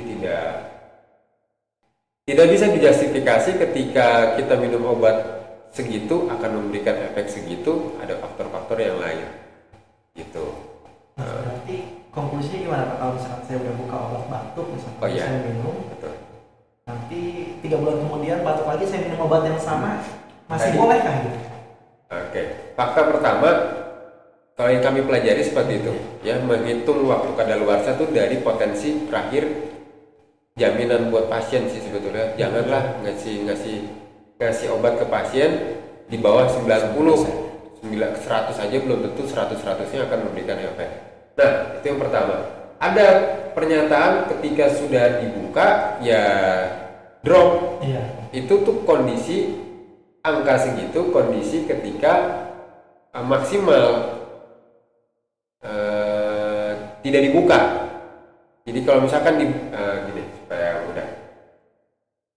Ada tulisan 10 Desember 2022. Selama tidak dibuka sampai 2000 itu 90, kita bicara ilmiahnya 90% dia turunnya. Tapi ketika dibuka sebelum tanggal itu kan banyak hal yang bisa terjadi sehingga sebetulnya umurnya jadi lebih pendek. Ya. Gitu, bukan umur ya. Jaminan stabilitas ya bisa dari aspek sana gitu. Yang artinya ketika yang satu minumnya rapih gitu ya, sendoknya dicuci dulu. Ada yang malah langsung ditekan ke botol, dia lagi luka apa segala macam ya, kontaminan segala macam, itu kan memperpendek umur ya. Nah, kalau itu bicara teknis itu tidak ada habisnya. Artinya begitu. Jadi berapa lamanya setelah dibuka? Kalau saya sih tetap berpatokan pada itu dari angkanya. Ketika dibuka sekalipun sampai dikonsumsi sampai waktu yang dia tetapkan, ya aman-aman aja sih. Karena di angka terakhir itulah walaupun dibukanya kapan sebelum ya justru memang harus dibuka sebelum waktu kadaluarsa, kalau nggak diminum. Saya ikut kayak kamu. Saya gitu. Jadi itu jaminan sederhananya waktu kadaluarsa itu bahasa YLKI ya, Yayasan Konsumen Indonesia, itu tanggal di mana perusahaan pabrikan menjamin obat, makanan apa segala macam produk lah yang dikonsumsi itu mereka berani dalam kondisi yang paling bagus. Sama aja kayak minum air mineral. Kan data SPRD pada Nah, air mineral kan. itu yang suka saya tanya di kelas. Expired date apa begini-begini pasti semua hubungannya ke cetak tip. Banting setir. Sekarang pernah minum air mineral, pernah Pak? Ada kadaluarsanya? Ada. Nah, pertanyaan saya, itu nentuin kadaluarsa dari mana? Kan nggak ada jarak aktifnya. Bingung tuh jawabnya. Apa kira-kira? Bakteri. Nah, sana ya kan Kang Fatih jagonya tuh teknologi pangan. Iya, jadi sederhananya begitu. Kalaupun tidak ada zat aktifnya, penentuan kadaluarsa jadi tidak bisa diperlakukan sama seperti obat yang harus dihitung kadarnya sampai 90%, artinya sudah terurai 10%. Kalau tidak ada zat aktifnya, dipantau sampai kondisi berapa lama dia tidak jamuran, tidak terkontaminasi, masih kondisi baik begitu.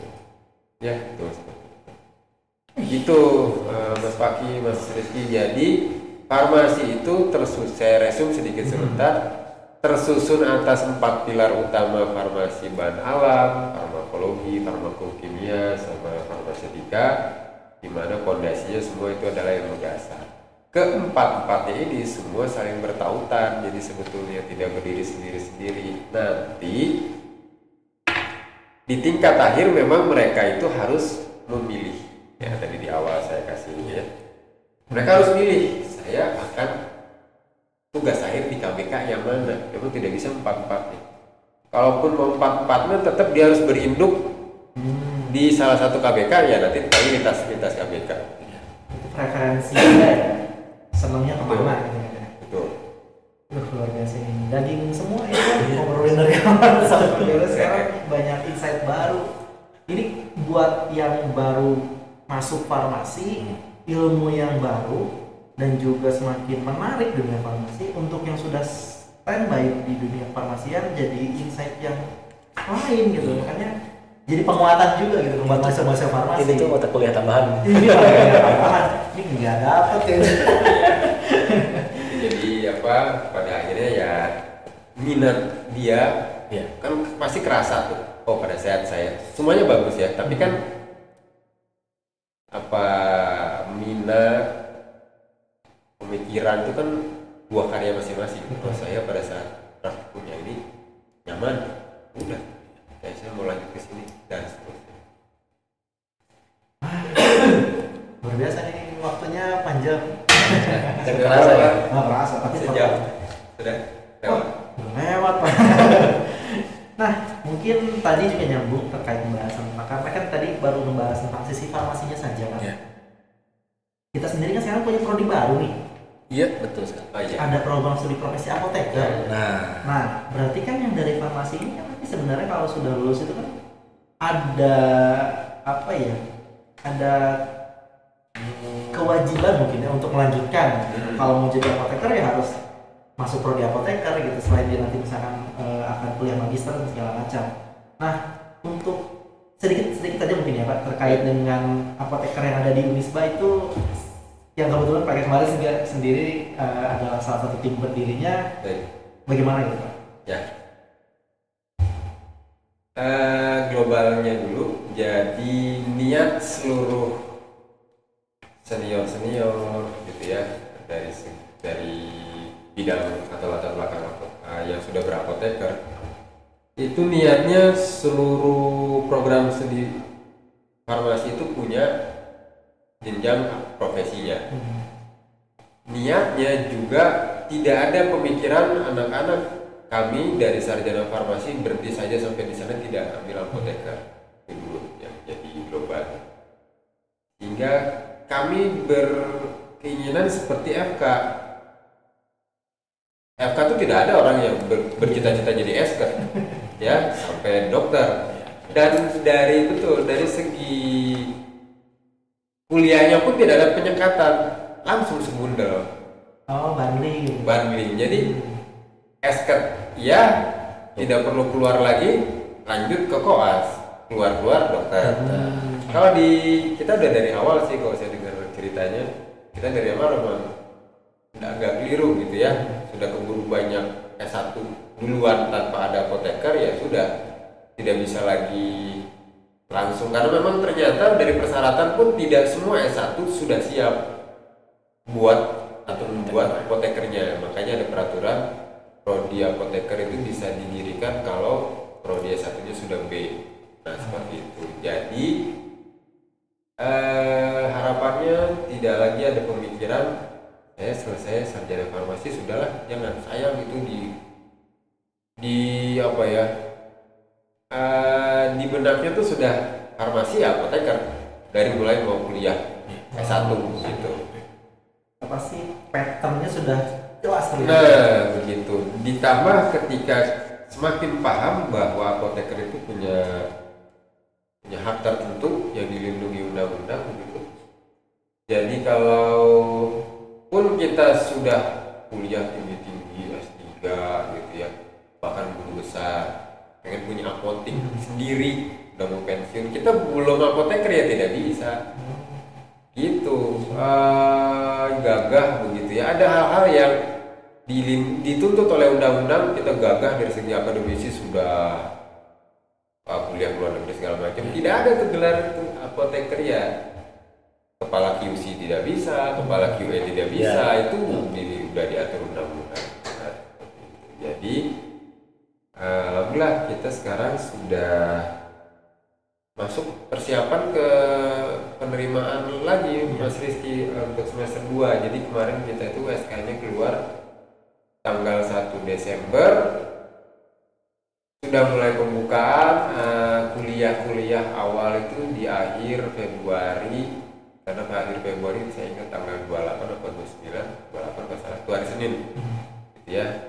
Itu sudah kuliah, sekarang di tahap dalam mempersiapkan diri untuk praktek kerja kerja profesi apoteker bulan Mei insya Allah. Jadi kuliahnya itu kan memang betul-betul farmasi apoteker itu dibuat sama seperti kedokteran. Jadi koas itu harusnya memang tidak lagi ada kuliah, hanya langsung terjun ke rumah sakit.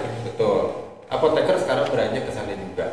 Kita mau tidak mau tidak bisa memungkiri memang kita nginduk ya, dari mulai ujian akhirnya kita bukan nginduk, mengikuti senior kita yang di kedokteran karena mereka sudah lebih dulu, aplikasinya juga kita pakai ke sana sampai karena sekarang masa transisi, jadi masih ada perguruan tinggi yang masih ada kurikulum teorinya di perkuliahannya, tapi ke depan semua itu sudah, jadi kalaupun ada hanya pembekalan dan itu tidak terhitung SKS.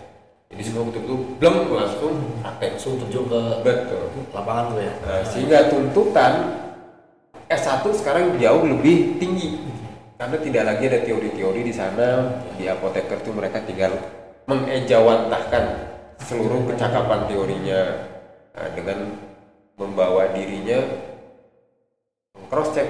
Saya belajar dulu begini, di lapangannya begini enggak? Dan seterusnya. Menarik. Kan pakai tahu salah satu faktanya ya? Apa? Jadi program studi profesi apoteker ini yang Unisba baru saja berdiri. Sebelum ada program studinya sudah banyak yang nanya kapan dibuka. Luar biasa, antusiasmenya tinggi, dan pada saat pembukaan yang pertama kalau tidak salah juga kalau tidak dibatasi oleh regulasi banyak yang membludak. Dan sih harus tahu banyak yang nanya saya juga. Terutama alumni kan. Jadi kita dikasih, tapi pada saat perjalanannya kita jadi bener banget. Dan di sini kan Prof Daryono ketua PTT sendiri, betul sekali pembatasan itu memang harus dilakukan. Jadi kita dikasih waktu 3 tahun, setiap semester hanya boleh 40. Pada saat itu ketika kepercayaan diri meningkat tanpa ada pengalaman dan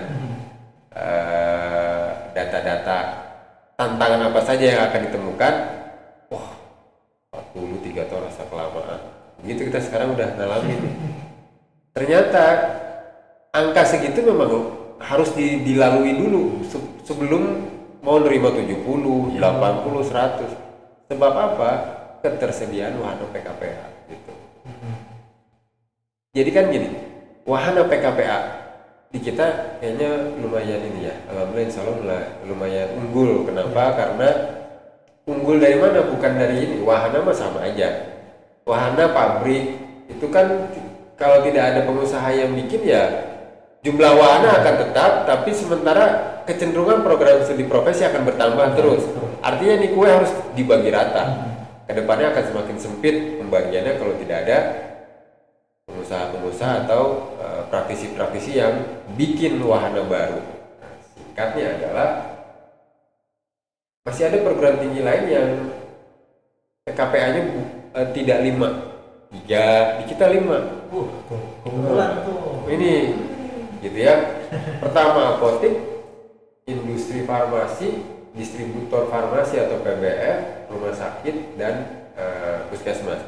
Kalau warnanya sih sama, ya artinya sama tuh ya karena ini wahana pekerjaan farmasi yang sudah diatur undang-undang sama satu lagi regulator BPOM, Dinkes itu juga. Jadi kalau misalkan saya kuliah dulu pandangannya saya cuma 3, apotek, rumah sakit itu wajib. Nah yang satu pilihan, waktu itu saya milih industri tapi lagi penuh, akhirnya saya dapat di regulator di Dinkes. Nah kalau di kita ini semuanya tidak perlu milih-milih, kasih semua dan harus ngalami semua. Jadi mereka punya kecakapan ketika di apotek, bagaimana industri, distributor. Dulu enggak, sampai sekarang juga masih ada. Setahu saya perguruan tinggi yang masih 3 wahana PKPA-nya. Yang milih berarti di antara yang 5 tadi itu tidak dapat. Jadi apoteker, mahasiswa apoteker tuh jadi semuanya merasakan ya bagaimana kerja praktek di apotek, di industri, itu semuanya. Ini makanya nanti kalau sudah lulus dari farmasi ini langsung aja ke apoteker Unisba, udah pasti kurikulumnya update dan juga nanti ada bahan PKPA-nya, semua semuanya belajar lengkap. lengkap. Jangan lupa ya. Baik, sebelum ini kalau ngobrol apalagi ngobrol dengan mereka kan memang nggak bisa sebentar. Asik. Asik sekali. Belum masuk ke ini ya, ke ranah filsafat apalagi bisa bilang. Bahasannya masih banyak yang bisa dibahas sama mereka. Mungkin nanti akan dibikin episode selanjutnya. Part 2. Part 2. Baik Kak, ini Pak Eka sebelum kita tutup mungkin Pak, kita akan main games Pak.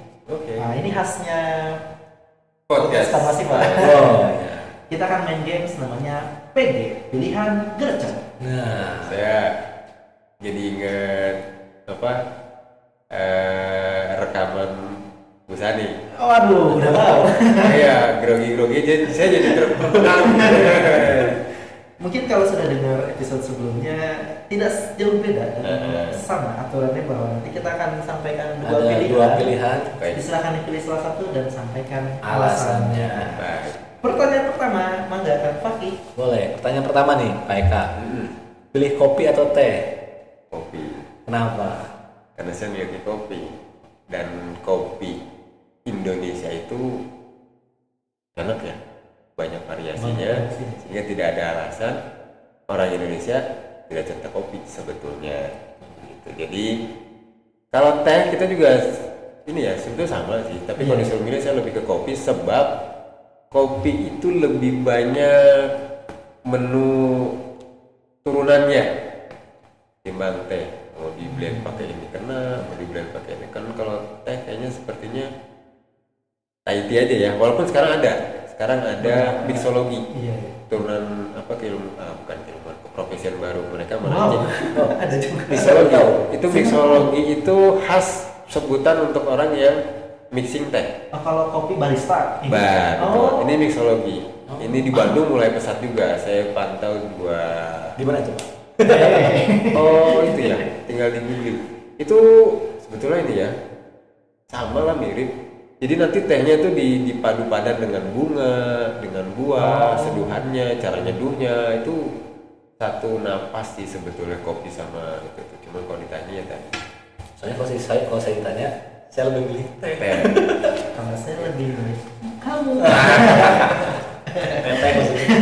Saya juga awalnya dulu kurang suka sama kopi karena belum pernah kenalan dengan kopi asli, hanya kopi saset gitu. Ketika yang saya bicarakan ini adalah kopi asli, mohon maaf bukan kopi saset. Ya, saya tadi kan tidak ada pilihan ya, kopinya saset. Kopi atau teh. Next Pak, mungkin pertanyaan kedua.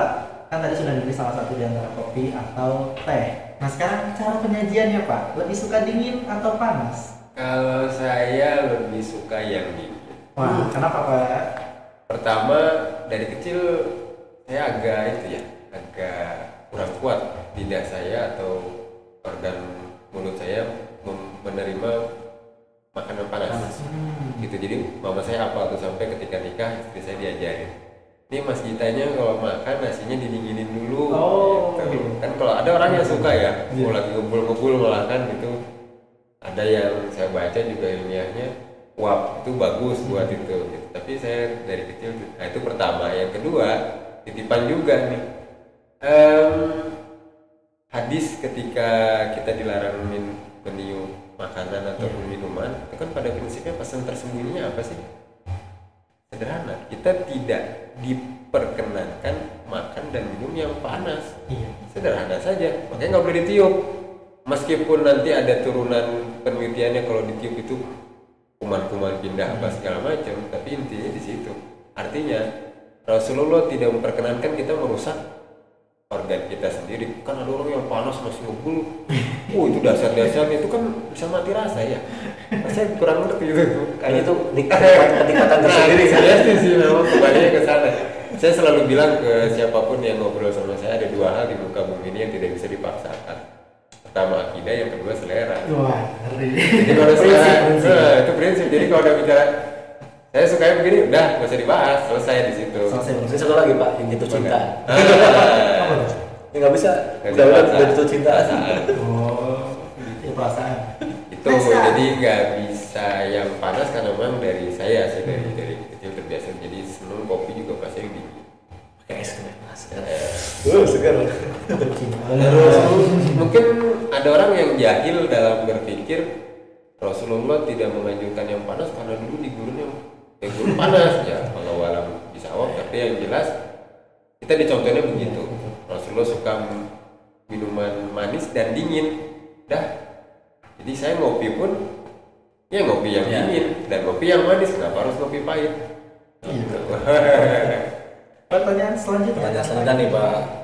Bapak lebih senang memotoran atau memobilan?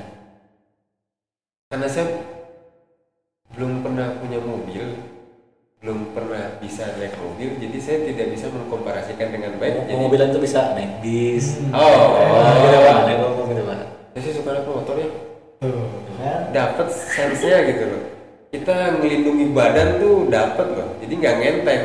Kalau saya salah dikit sikut baret, pundak bisa belok, segala macam di wilayah. Makanya saya sering lihat di Instagramnya Pak Eka tuh ngajak keluarganya touring. Ya kalau nanti ada masanya akhirnya naik mobil begitu ya. Tapi kalau saya pribadi ditanya, saya suka motor. Makanya motornya juga karena bisa segala Karena macam. misalkan saya kalau misalkan jalan jauh naik bis. Kalau iya memang untuk kebutuhan tertentu itu ya. Tapi kadang memang ada untuk istirahat tidur gitu. Ya, memang ada yang lebih senang daripada walaupun jarak jauh naik motor aja kencang banget. Mudiknya sengaja dari Bandung ke Jawa naik motor Benar ada.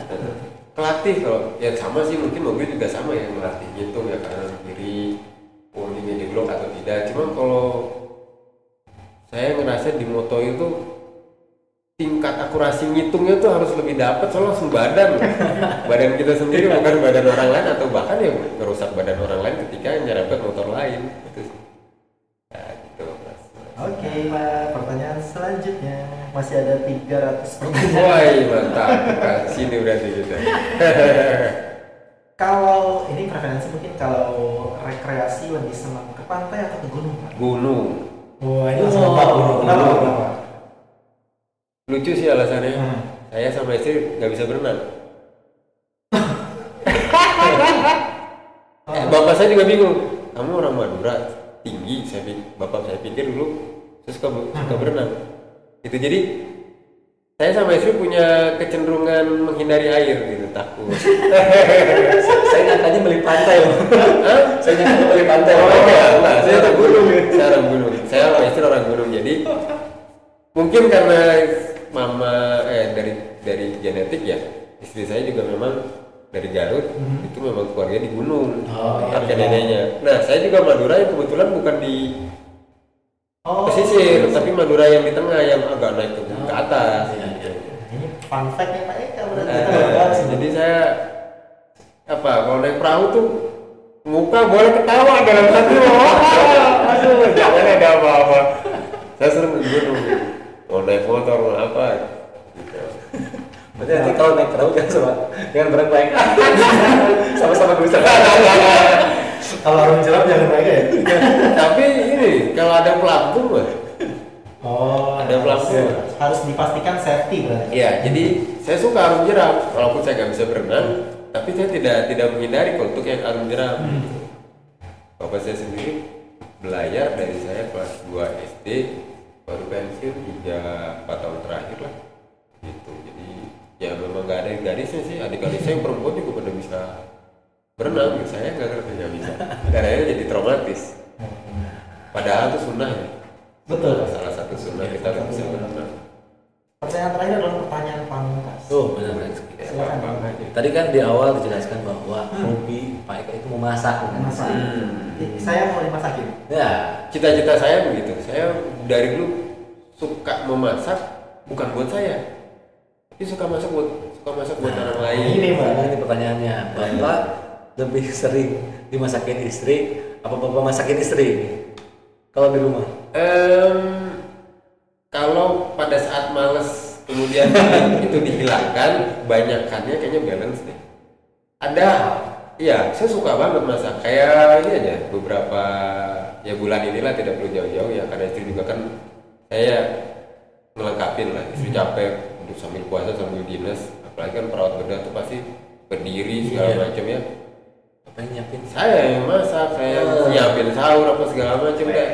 karena memang suka jadi nggak ada beban. Iya. Makanya istrinya Pak Eka itu nggak khawatir kalau anaknya tinggalin sama Pak. Nah, Aman. satu hal yang saya boleh lah, saya paham saya banyak kekurangan sebagai seorang suami yang saya tanam dalam diri saya untuk istri dan anak saya cuma minta sederhana dalam diri saya.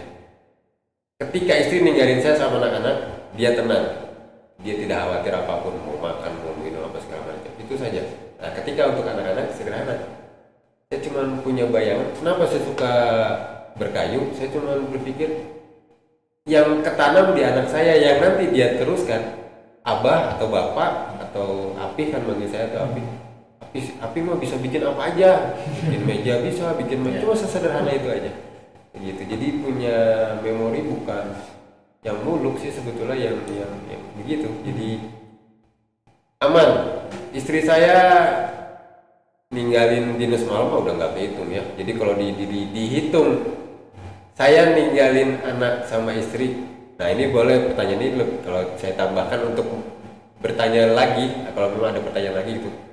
Lebih sering mana ninggalin anak? Antara saya ninggalin anak atau istri yang lebih sering saya ditinggalin istri sama anak. Lebih sering Istri ninggalin bapak sama anak. ya daripada sebaliknya. Kenapa? Karena selalu ada dinas malam. Iya. Selalu ada dinas malam gitu. Jadi dari mulai anak saya yang bungsu umur berapa ya itu. Seperti itu. Resiko pekerjaan ya. Kenyamanan dalam mengurus anak. Makanya saya suka mengurus anak. Tapi masakan favorit apa Pak yang sering dimasak Pak? Ada nggak? Saya kalaulah boleh, mudah-mudahan bukan takabur ya. Kalaupun takabur dimaafkan, ini hanya guyonan saja gitu. Saking cintanya saya sama Farset dan kemeracik-meracikan itu semua saya racik. Jadi kalau ditanya masakan favorit, kayaknya nggak ada ya. Saya melihat ada sisa apa nih? Yang apa saya rasa jadi makanan menu baru apa sekarang ini baru gitu. Jadi kalau ditanya kalau kayak gitu nanti Pak Eka masakin saya apa? Kalau ini mau ditanya gitu ya, kan bahannya bukan bahan sisa artinya Bang. Yang saya seneng banget masak dan saya pede gitu menyajikan ke orang lain itu tom yum sama stick burger. Berarti nanti Bisa tuh ya. Kita lagi. Nah, boleh. Kalau makanan tradisional kayak soto itu saya nggak dapet. Saya hanya punya kemampuan menilai ini kurang ini dan itu akurat gitu kalau kata mama saya bapak saya ini kurang bau ininya nggak ada ininya ya itu di situ. Tapi kalau untuk makanan yang tadi saya pede itu jadi itu istri yang jago. Menarik sekali Kang Fakih ini Pak Eka, aduh tapi waktu jual mungkin. Karena semoga pendengar nanti mendengarkan tidak bosan karena saya yakin tidak akan bosan karena isinya semua full adalah ilmu pengetahuan baru. Iya.